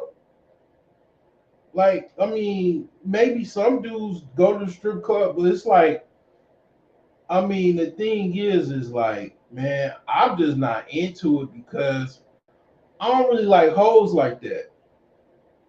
That would be perfectly honest. I don't like hoes like that. I don't really, like, you know what I'm saying, really into hoes like that. I like women that are non-hoes. I mean, I don't glorify hoes. Like, when I'm horny, yeah, I like hoes, but like, I don't be just like, oh, where the hoes at all day, every day, like, just all up in the, thinking about the strip club, going to the strip club. Like, I'm not into it like that. That's just me personally, But I mean, you gotta understand, I'm not the only one. But then you got younger people. They not into it either. They ain't got no motherfucking money to go to no strip club. A Gen Zer that's 28 years old, they probably living with their mama, or they daddy. They might even live with their grandparents. They barely working. They probably don't even have no job. They just going to school or something. They ain't got no money to go throw shit in no fucking strip club. A millennial, cash strapped millennial on a budget, barely fucking making it. They ain't got no money to go to no fucking strip club. They in worse shape than I am. And think they know every fucking thing. But yeah, they ain't got no money to throw no shit, no motherfucking money in no strip club. And they're not dumb. Motherfuckers are not dumb. Dudes are not fucking dumb like that. They know you ain't gonna find no fucking wife in no strip club. And they not like into strip clubs like that. They just not into that shit. Like dudes, I don't know who's into strip clubs. I want to say hood dudes, ghetto drug dealers, scammer niggas are into strip clubs like that. Like well-to-do, upper crust, middle rung, not really into strip clubs like that. I don't think so. Maybe. I don't know. It depends. I don't know. I'll have to say, for the most part, probably they do it every now and again.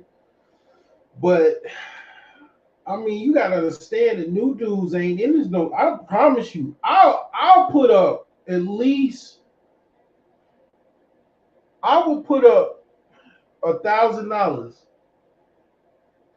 Young dudes are not into no motherfucking strip clubs like the older dudes. They just not into it like that. Like I said, it is so much fucking shit to even dudes my age. The dudes I went to high school with, they going to islands. They island hopping. They getting on a plane, man. They not going to no motherfucking strip club. They probably go to a strip club in another country. But they not going to no local motherfucking strip club. The fuck? Like one of the dudes I went to high school with, shit, my cousin, motherfuckers in Thailand and shit. Motherfuckers in island hopping and shit, man. You know what I'm saying? Last year, motherfucker was on the island, man, eating motherfucking, fresh lobster and shit. I wasn't eating vegetarian and shit last year. Motherfucker eating fresh lobster. You know what I'm saying? Off the fucking ocean of the Dominican Republic. You know what I'm saying? In Punta Cana. I'm thinking about no goddamn strip club. The fuck? There's so much shit to do in the world. Like, it's so much to do in life. It's so many places to travel and shit. So many fucking things to do. The fucking strip club? The fuck? You know what I'm saying? Like, and that's the same thing with me. Like, to me, to be honest, if every man was like me, these women will be fucking, goddamn it, they would fucking be bowing and curtsying when they see a fucking man. Because they wouldn't have nothing. Because I don't give these motherfucking women shit. Okay? I give my ex-wife, my, mother of my children, what I need to give her. And other women, I mean, you might get a motherfucking dinner, you know what I'm saying? And really, to be honest, you ain't even getting that. Like, that was last year. This year, I ain't giving out shit. I don't even want to go. I ain't going on no dates until I fucking know exactly like my whole like lifestyle of what I shoes and everything, like it's totally different this year than last year. I'm a totally different motherfucker last year than this year. Not totally different, but definitely my diet has changed. I look a lot better. I'm a lot more healthier. I'm a lot less, fatter or whatever.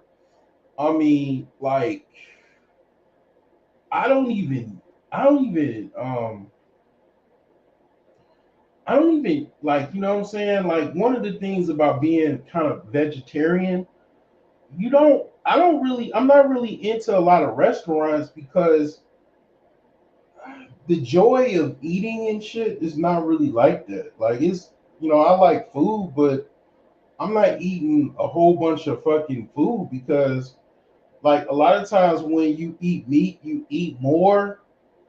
And I think that's primarily because of parasites, but like you eat gyros, steaks, and all this other stuff, and it's like, yeah, man, you might want to have a meal or two, or you want to take the chick out. And man, I don't even eat like that.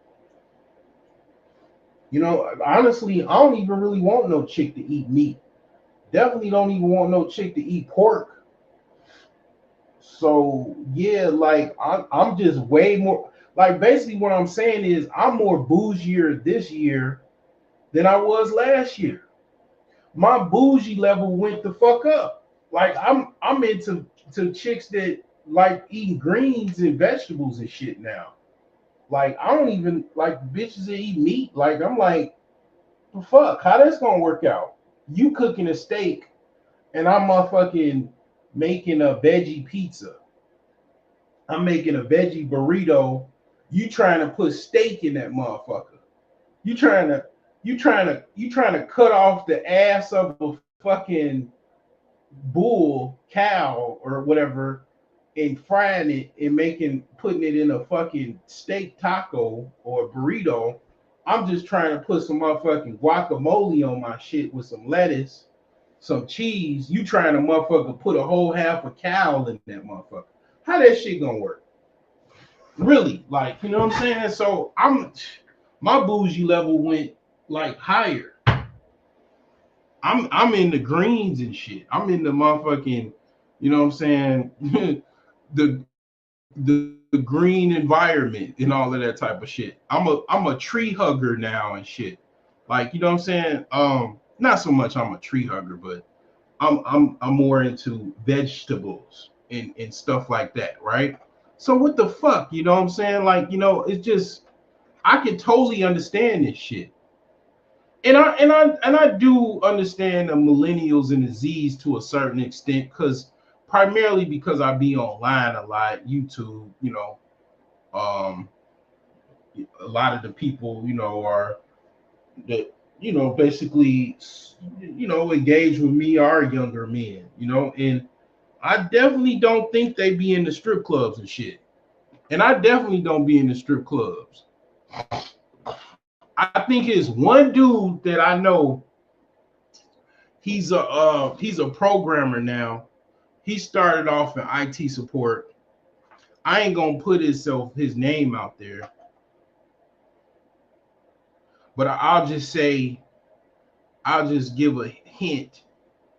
Um, the Chicago Bears. That'll be my riddle or my hint.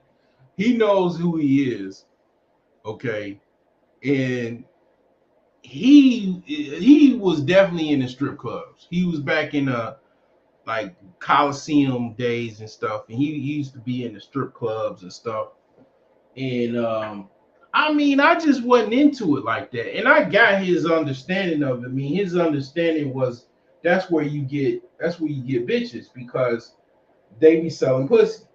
And it's like the strip club is the modern day brothel, and that's where you go to you give, if you want a shot of pussy, $100, and then the bras do be fine. I ain't gonna say, you know what? I'm gonna tell you this, like,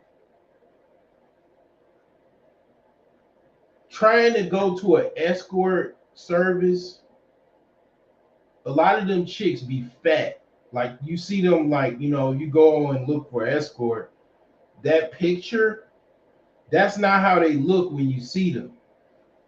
Like they're fat when you see them. They're because you gotta understand they've been making money getting fucked on all day, and they eating gyros, Italian beefs, cheese stuffed crust pizza, all of the like Chicago food will get you big as hell. Like that's why a lot of people in Chicago are big because the food. Chicago has some of the best food in the United States, in the world. People come here just to fucking eat. We got some of the best steakhouses in the fucking world. And you could just absolutely gorge yourself every day off this shit. You could, it's the best, some of the best food in America. And it's like, yeah, you gonna get big if you eat this shit every day, all day, twice on Sunday. That's where everybody walking around so big and shit. So, the thing is that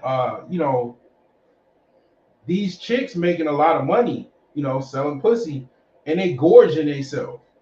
They like ordering DoorDash all day, every day, and eating their ass out of house and home. And yeah, you see one picture, and that picture is about 3 years old.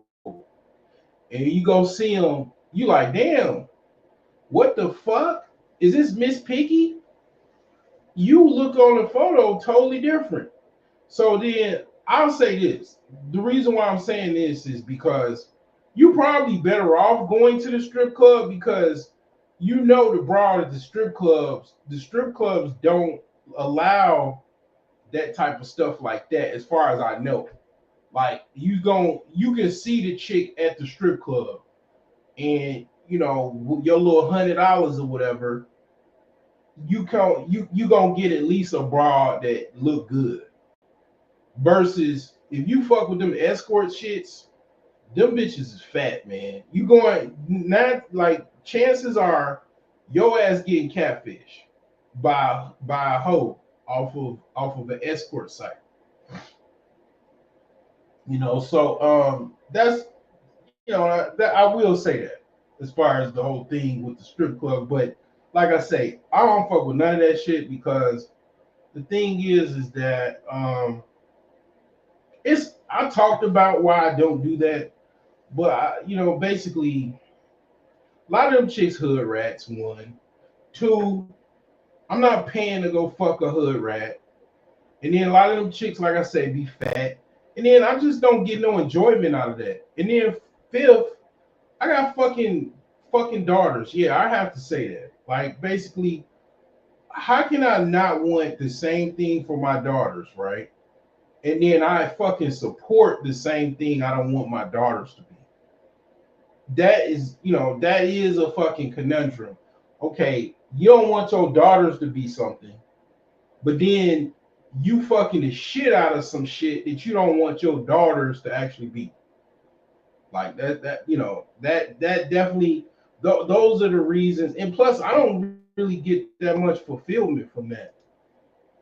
It take more than one nut for me to get my the whole sexual experience is just not fulfilling for me. That's kind of my spiel on that. But I definitely overshared on this one. I overshared like a motherfucker, and I don't know if I want this up on this fucking YouTube. I have to do an audit. I fucking wonder, should I leave this on YouTube? Because I kind of said a lot, I mean, I kind of exposed myself a little bit more. But you know what? I think I might. I don't think I did a little. I don't think I did too much. And I think this needs to stay up.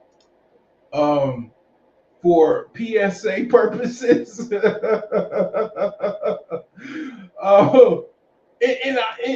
you gotta understand, if the chicks that you've been with, they may or may not have sold pussy. They would not tell you if they sold pussy. Just like they won't tell you they lick pussy and they fuck pussy, they be pussy fucking each other. They're not gonna tell you that they sold pussy. They're just not gonna do that. Okay? They're not gonna do Like I took off my clothes today for $4. Do you really think that's worth it? No! Don't say this is my sign. It's not. I promise. Stay to your office 9 to 5 job. You guarantee money. Me. I'm outside of my work, debating whether or not I should go up to my boss and just quit my job. Why? Because I don't feel like I'm making enough money. I feel like I'm really broke. Like I can barely pay my bills. My credit's horrible. And so I've been seeing a lot of TikToks where obviously the scrippers are making a lot of money. Okay? And yes, I do have some jelly rolls. And yes, I do look like a tied up ham hock. But beside the point, I can probably make a few more pennies than I make here. You can't make this. There got KS on there. Or I can just go sell drugs. I don't know. I'm debating. There needs to be a way where we can make more money. Okay? Because I would like to get my hair and my nails done.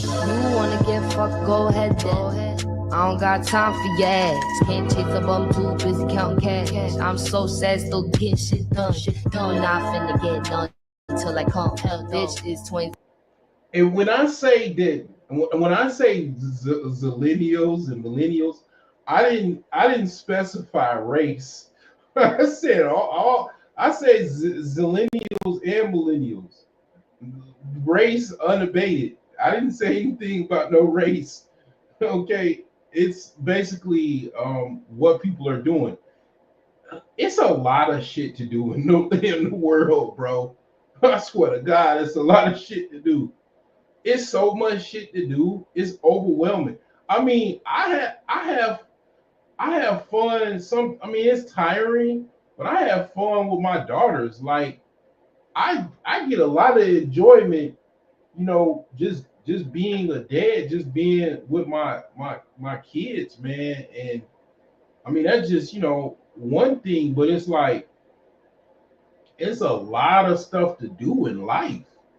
Like, to just sit around and just throw money at some strange woman that looks good to you, like in the hopes to probably get her number. It just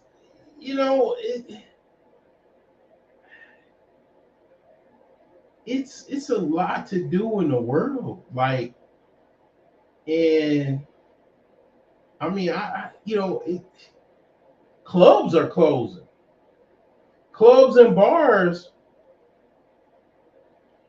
I'm sure, are closing because people ain't going to clubs and bars like that. I don't know. I don't really know about the clubs and bars. I think the clubs and bars are still doing all right as far as locally. That's what I'm seeing, but in the hood, the bars and clubs get shut down because somebody gets shot. But yeah, I mean the strippers. I'm not surprised by this because the strippers are a little bit more complicated because you gotta spend a lot of money at the strip club. Well, the economy is definitely really, really messed up right now. The job market is really, really messed up. So it's not like it's a lot of money supply. The wealthy and the wealthy and the rich are, they're holding their, basically purses and wallets, right? They're clutching their purses and wallets, and they're, closing out jobs and accounts, and here's another thing. I almost forgot about this shit, right? This is a whole rabbit hole. This is another thing right here. Okay, this is just one thing. How about I heard that Hooters is filing bankruptcy. Okay, who heard about that? Hooters is filing bankruptcy, and that kind of threw me off because I thought Hooters was doing okay. Okay, yeah. Hold on, I gotta pause this shit. Fresh off the press, I forgot about this shit. Hooters is fucking filing bankruptcy. What the fuck? Okay, I don't go to strip clubs, but I used to go to Hooters. I don't go to Hooters anymore because I'm able to watch my sports, at home if I want to. I don't really have a lot of time or I don't have a lot of energy to do that, but when I want to, I can. The thing is that I remember I used to go to Hooters to catch certain games. And even when I first started sports betting, I used to have to go to Hooters to watch the game because I didn't have the ability to watch the game at home. Fucking Hooters is going out of fucking business. I didn't think that. I do DoorDash. I go to Hooters every now and again, pick up DoorDash. I thought they seem to be doing all right to me. But you know what? You got management as well. Management can fuck up a business, right? Private equity, all of that type of shit. But this shit kind of fucked my head up. Like when I saw this, I'm like, what the fuck? Hooters? I thought Hooters was doing good because the reason why I say this, right? Hooters is like the quintessential. It's like it's kind of a strip club, but not a strip club. You know what I'm saying? Like, let's be honest. It's kind of a strip club, but not a strip club. It's like before a chick starts to become a stripper, she probably works at Hooters. She starts off at Hooters, and that's that. Okay. Bloomberg wants me to register. You can go fuck yourself right now. I'm not registering for shit. But yeah, you saw it. I don't have to read the article. It's pretty much, yeah. Bloomberg, I believe them. Hooters is going out of business or filing bankruptcy. And that's crazy because I thought Hooters was doing fucking great. That's wild. So let's go back to Late Night Butterfly and her story about how the empty club is having her think about life choices. I drip on all this lip like rum. Yo, hoes calling on me, that's my son. Yeah, that's my babe. Dominicano. Articles as far back as 2019, I'm seeing here, with people asking, are strip clubs dying out? And with strippers talking about how nobody makes as much money as they did 5 years ago. God, I can't spend eternity here. This place. What up, y'all? So I've been getting a lot of messages from ladies saying, can you please share some more stripping videos? And one thing about it, I want to work on being more transparent and vocal about this, because I notice a lot of people get on this app and only share the glamorized aspects of being a dancer. They don't really get into it. And it could be very misleading for people who's trying to get into the industry. So I'm going to tell y'all the ugly truths of being a dancer. First things first, you are not going to make $1,000 every single day. You are not going to make a bag every single day. Please get that. Now I will say this. This is why the whole strip club thing, right? Like I said, this chick is she decent looking. You ain't really gonna get that shit from no goddamn escort site. Like I will be honest with you. Like you not gonna get no chick like a chick like this. You ain't gonna see on no escort site. Now some of them chicks say they don't sell pussy. Like I don't know. Like I say, I don't go to no fucking strip club. I was like young in high school, and like the dudes I used to roll with, we was like ahead of our age. We were fast, right? So I was going to parties that was, strippers was there in high school. So by the time I got older, I didn't look at strip clubs like, oh my God. It was strippers and shit, stripping when I was in high school. Like it would come to a party and make the party like, more, I guess, a liver atmosphere, like downtown Chicago on the north side. You just, I don't know. I didn't know what the fuck was going on. I was just at the party. I didn't know it was no strippers showing up. Just strippers just showed up. Shit. And I'm fucking 16 years old. So the thing is, I will say this, right? One thing I will say is you definitely ain't gonna get no chick that look like this, goddamn escort site.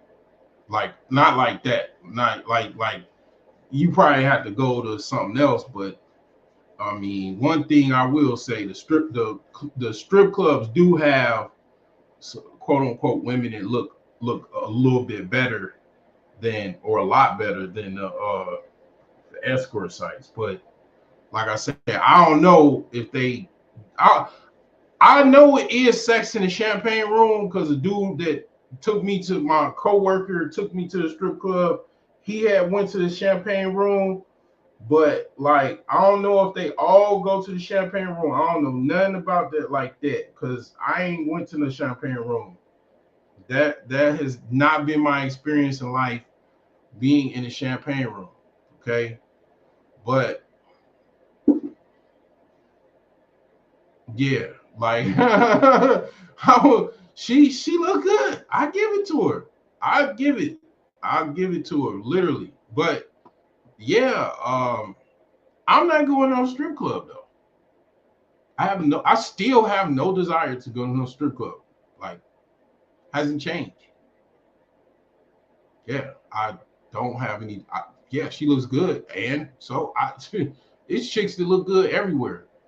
Like, I mean, and but the thing is that, yeah, I will say, if I had to choose, I'll just say, if I had to choose, escort site, strip club. But the convenience of it, it's like it's more convenient with the escort sites, but the strip club is less convenient. Okay, you gotta go out, get your car, go to a strip club, park, get in the club, pay a fee. Then it's a lot of Zelle dimensions. Okay, but yeah, man, it's probably worth it if that's what you chose. Like, you had to choose something, I would say the strip club. But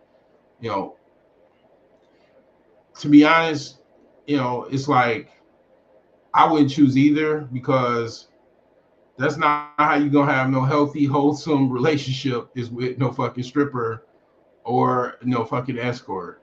Okay, it's just not how it's gonna happen. So yeah, you don't want no chick with no tattoos either. Okay, void that. Yeah. Out of your head immediately. Exit out.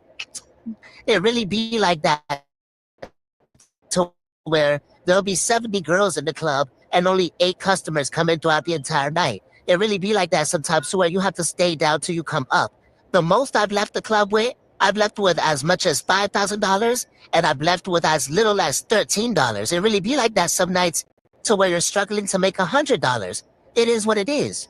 Next, you are going to struggle to find, like, you're going to struggle to find your inner child. Like, it's going to be very traumatic, to the point where you miss who you were once upon a time. This life is very consuming, especially if you work the night shift. It be like that. Like, you're going to work the night shift, get off, and by the time you wake up, it's time to run errands, and then you look up at the clock and it's time to go back to work. And it's like a never-ending repeat cycle. It's going to be you and your 4 hours of sleep against the world. Be prepared to be body shamed. Be prepared to get told the word no 1,000,000 times. You are not everybody's type. Also, I'm not even gonna hold y'all. You're gonna have to worry about being sexually harassed and having to go about your day. pocket watchers, pocket watchers, pocket watchers, pocket watchers. People are constantly watching you. They're constantly being shady and they're constantly talking some shit. They're gonna even talk some shit to customers about you. Like, girls will do whatever it takes to make sure that the bag is theirs and not yours. Girls are very evil. That it is what it is. Also, remember that you're constantly in a toxic environment. The strip club is filled with people that have mental issues, filled with drug addicts. You have all these influences from alcohol, alcohol, alcohol, drugs, drugs, drugs. So you have to know what the goal is in mind. Your mental state has to be on 1,000. You have to know what you came here to do, and you have to know how to keep your composure at the end of the day. In my opinion, it's very important to have multiple streams of income, multiple different forms of hustles, because if you're only putting all your eggs into being an independent contractor, God forbid something happens to you, like a car crash or something else, you gotta think about, like, how are you gonna keep the money coming in? So never...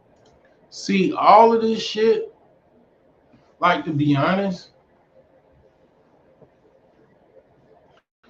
that's why, like, pimps, they go after, you know, they go after women, right? You know, because pimps exist because women really don't know how to. Okay, just look. Okay, the pimp is actually, he's the rogue finance manager. Okay, if the woman didn't have a father, right, she would be lost on the street, barely able to eat, right? So the pimp would be her proxy rogue. When I say rogue, I mean negative. Okay, negative, like dark side. When I say rogue, I mean like the dark side. So the pimp would be the woman's finance manager. But he's not looking for just one guy. He's looking for as many guys as he actually can get to this woman, so he can get some money out of her, right, or whatever. And he takes care of her and provides her what she needs, right? Might even including some penis, high quality penis, right, to satisfy her. All right. So the thing is this. This is why pimps exist. All of this explanation, all of this, because a lot of these women don't know how to deal with men. Like, they don't know how to really deal with men.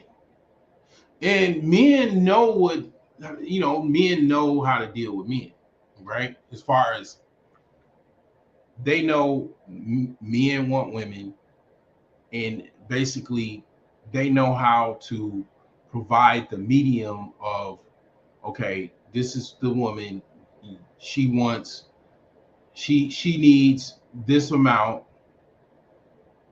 and this is the time you get it, and that's it. Like, I mean, a lot of women don't really know how to navigate their world, and then, obviously the men, try to be aggressive. The pimp comes in and then pistol whoops the dude, beats him up and tell him, don't come back here no more. The woman can't necessarily do that like that. So she needs the pimp for a lot of different things, to be her daddy, to be her proxy daddy, to be her finance manager, to be the, moral support, all that type of shit. But the thing is that, yeah, that's why that exists, because it really, to be honest, I'm gonna be honest, like, I'm really cold. Like, when I say cold, like, I got a lot of game, right? I got a lot of understanding. I might come off, I don't know how I come off to people. I might come off to people like a dork, like a lame or geek or nerd, whatever. Whatever the fuck I come off, I promise you, my game is cold. Like, I'm cold with it, right? I'm older too, right? I've been around. Like I said, party. I used to go to college parties in high school. Okay. Um, you know, the thing is this, right? And I've been to all kind of parties in college, Kappa parties, mega parties. You know what? I don't know if I've been to Omega party, but I've been to a Kappa party, and then I seen the Omegas stomping on the Kappas' grass in front of their house, and the Kappas didn't do shit. Okay, they just let these dudes stomp on their grass. But the thing is this, right? All that aside, I mean, I'm cold. I mean, I just, I don't really brag about shit, but I'm cold. I'm raw as fuck with I'm cold with it, right? Um, the thing is this, right? Um, when I did my video Submit or Suffer, I really was showing you what the fuck, is going on. Like really like kind of old school, like really I know what the fuck is going on. Like basically I look at it just like this. A lot of these women are running away from submission.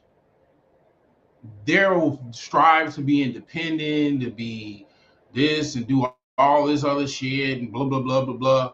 I be like I know I help people. I help men and women, right? Listen, the women and men that listen to me, I know I'm helping them because, like I said, I'm cold with it. And the thing is this, right? This is just another woman running hard from submission. Like I said, my game is beyond next level. Next level, okay? Like I mean, I'm in a fucking philosopher's chair. I'm goddamn the couch. The couch is in front of me, and I'm talking. You know what I'm saying? Like that's how cold I am with it, right? This is a woman running away from submission. All of these women are running away from submission from some form of fashion. Okay, they got with their first boyfriend. They didn't want to listen to their first boyfriend. They went on their own, and I'm a bad bitch, and I could do whatever I want. Blah blah blah blah blah. They running away from submission, and I see these women all the time. I got gray hairs and all kinds of shit. Trying to reverse that shit, man. But the thing is this: when I see women trying to do all this goofy ass shit and all this other, and you gotta understand, I was raised not in a Christian household. I was raised in an Islamic household. So I know women, I know submission, right? Okay. I know submission very well. And when I see this, this is a woman running away from submission. And Islamically, prostitution is not illegal. You just pay it's just like you pay a dowry, and then it could be temporary, it could be longer. That's it. It's very, very straightforward. Now the thing is this, right? This is a woman running away from submission. Some age she had ran away from submission. She was young, she was puppy loving, probably, and she ran away from submission. And she just kept running. It's like they on the highway, just like a car running away from submission. And I see these women every single fucking day. I see them running, like wearing pants, trying to be dudes. They had one, I can just ask them, when was the first time you ran away from submission? And they're probably a fucking damn near drop their drink or some shit, like, because they understand what the fuck I'm talking about, and they know where I'm getting at. And it's like the core of it is these women, these independent modern day women or whatever, they don't want to be independent. Um, they don't want to be dependent of men. So they running around like a cat chasing his tail or a dog chasing his tail, trying to do this and do that and having to do this mind fuck and all of this other shit because they're running away from submission. Okay. And it's like, yeah, I mean, you know what I'm saying? Being a Nate, right? Or ex Nate or whatever, I've been with a chick and she, and I was like, why are you dealing with all these dudes? Why don't you just get one dude? And it's like, yeah, I tried that and da, da, da, da, da, da.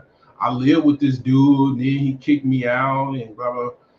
It's some story. But the thing is yeah, a lot of these women, man, they just wild, reckless, and they want to have fun, and they ran away from submission in some form or fashion. Most likely when they were younger. And this is the run around, run around in circles and shit, that you get from living that life. Make dancing your only stream of income. That's another ugly truth that they don't want to talk about. It's not a career. Let me tell y'all something. These girls are glorifying being a dancer, but there are a lot of negatives to it. I was a dancer for 5 years at the age of like 17 all the way to like 23. And they have this thing in the industry called pimps. We all know that. Damn. See how she goes right into it? I was just talking about that. And they got right into it. Well, I had a gorilla pimp. That's what they call them. You have Romeo pimps, which are like the ones that kind of seduce you and love on you and act like they're your boyfriend. Then you have the gorilla pimps who just like beat your butt and like, I'm trying not to cuss. Yeah. See, I ain't even really go, she breaking some shit down, right? She said, they got Romeo pimps and gorilla pimps, right? Beating your ass, you know what I'm saying? If you don't, do what they tell you to do. Like, yeah, like it's that shit goes into that, that all that sex work shit, it goes into that. And then, I will say this. That's why so many missing women, like young girls and shit, like teenage girls, because it's so many simps, it's so many dudes looking to buy pussy. It's so much money to be made in it. Let's just say rogue, like super rogue, like super. Okay, look at it like this, right? You got the dark side, right? You got, let's just look at them like, okay, you got pimps, you got regular pimps, right? Okay, and then you got Darth Sidious type pimps, right? They fucking kidnapping adolescent teens and then putting them in some type of like secret house or room, basically kidnapping chicks and forcing them to sell pussy. They're actually doing this. They've been doing this for about, man, they've been doing this for a long time. And it got real big because people always trying to, like, you got some dark motherfuckers in this world. You got some evil men in this motherfucking world, boy. You got dudes that, okay, people think I'm about money, and they have absolutely no fucking idea about how much other guys are into money. It's dudes that are so into money, they kill motherfuckers for money.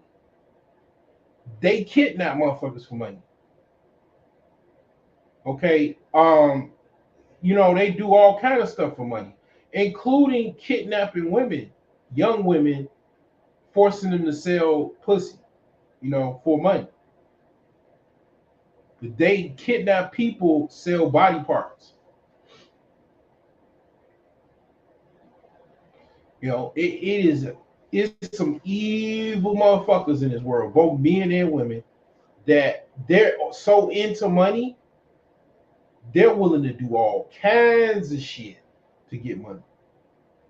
I mean, they're willing to fucking do I mean, all kinds of stuff, okay, to get money. Like they are willing to do whatever it takes.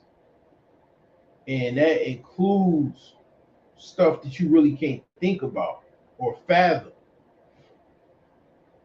You know, that's why you gotta really be mindful and really, kind of educate your children on what the world that they living in. A lot of times people have their children be in this little bubble, and it's like, well, that bubble will make them motherfuckers, naive to other people that walk this world that are seeking evil and doing evil deeds. You setting them up for a situation where they could possibly be taken advantage of because you're not showing them the actual true world.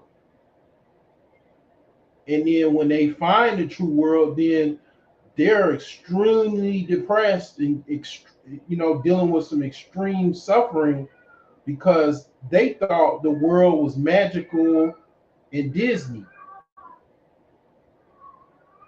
So yeah, I mean, you gotta understand that that is a thing. Okay, it is a serious fucking thing.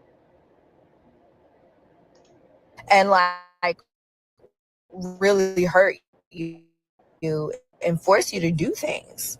Well, my first situation, I was with a Romeo, and he kind of like lured me into it. Didn't even know I was in a relationship like that. And then he started bringing other women in, and I was just like, oh my God, what is this? I got out of that situation, especially because his dick was like super small. And I was like, I'm not going through all this for that little bitty dick. And it stinks. Ugh, oh my God. I remember when he pulled it out, and I was like, what? I didn't even want to do anything. I was like, can she go first? And then I like act like I was asleep. It was really bad. Then the second situation. Oh God, y'all prepare yourselves for what I'm about to say. It was a gorilla pimp. This man basically was like, I have this mansion. You can come live in the mansion if you need a place to stay. I was homeless at the time. And he was like, basically, I have some girls that stay there. And mind you, I'm young. I'm only 17. I don't know what this is. I'm really like, oh, it's a mansion. He's like, yeah, we'll take you shopping. We'll go get your hair done. We'll make sure your makeup is done at all times. Like, I'll take care of you, That's what it was. So I was like, cool. I mean, it sounds like I'm about to be spoiled, and I'm going to be spoiled with other girls. Okay. Well, I get into this house, and, he takes me shopping. He gets my hair done, all these things. I'm like completely made over into like a bad chick at the time. This was like years ago. He goes, you're going to work tonight, but the only thing I ask of you is just don't talk to any black guys. And I was like, okay. So I get to the club, and every black guy that's like trying to holler at me, I'm like dissing. Some are like pulling me, like, come talk to me. And I'm like, no. Well, I guess one of the girls that were in the house went and told him that I was talking to some black guys. This man literally beat me until I blacked out, y'all. Like, beat me. Then he puts a gun to my head, and he says, I know your dad's full name, proceeds to say his full name, and says, I will hurt him too. How dare you try me? Y'all, life flashed before my eyes. I was just like, oh my God. Oh my God. It like my it's really the end. More of the story, yes, you make money, but it comes with other things. Please be careful out here.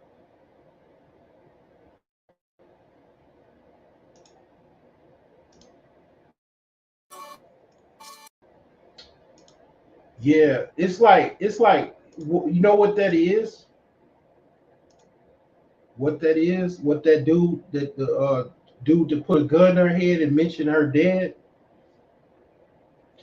Remember when I don't have my sound bites, but when I say it's chestnut checkers, A lot of, that's that broad, that chick. She was basically in a checker world, and she got introduced to chess. She got introduced to somebody who was playing chess.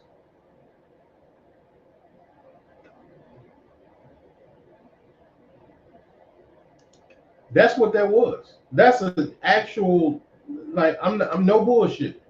Like, literally, that's what she got introduced. She probably doesn't know it. She doesn't understand it. You know, if she watched this video, maybe she'll understand it, but she probably is not gonna watch this video. But yeah, she just got introduced to chess in her checker vanilla world, you know. But yeah, this is all I have. You know, basically, it's another glitch in the matrix.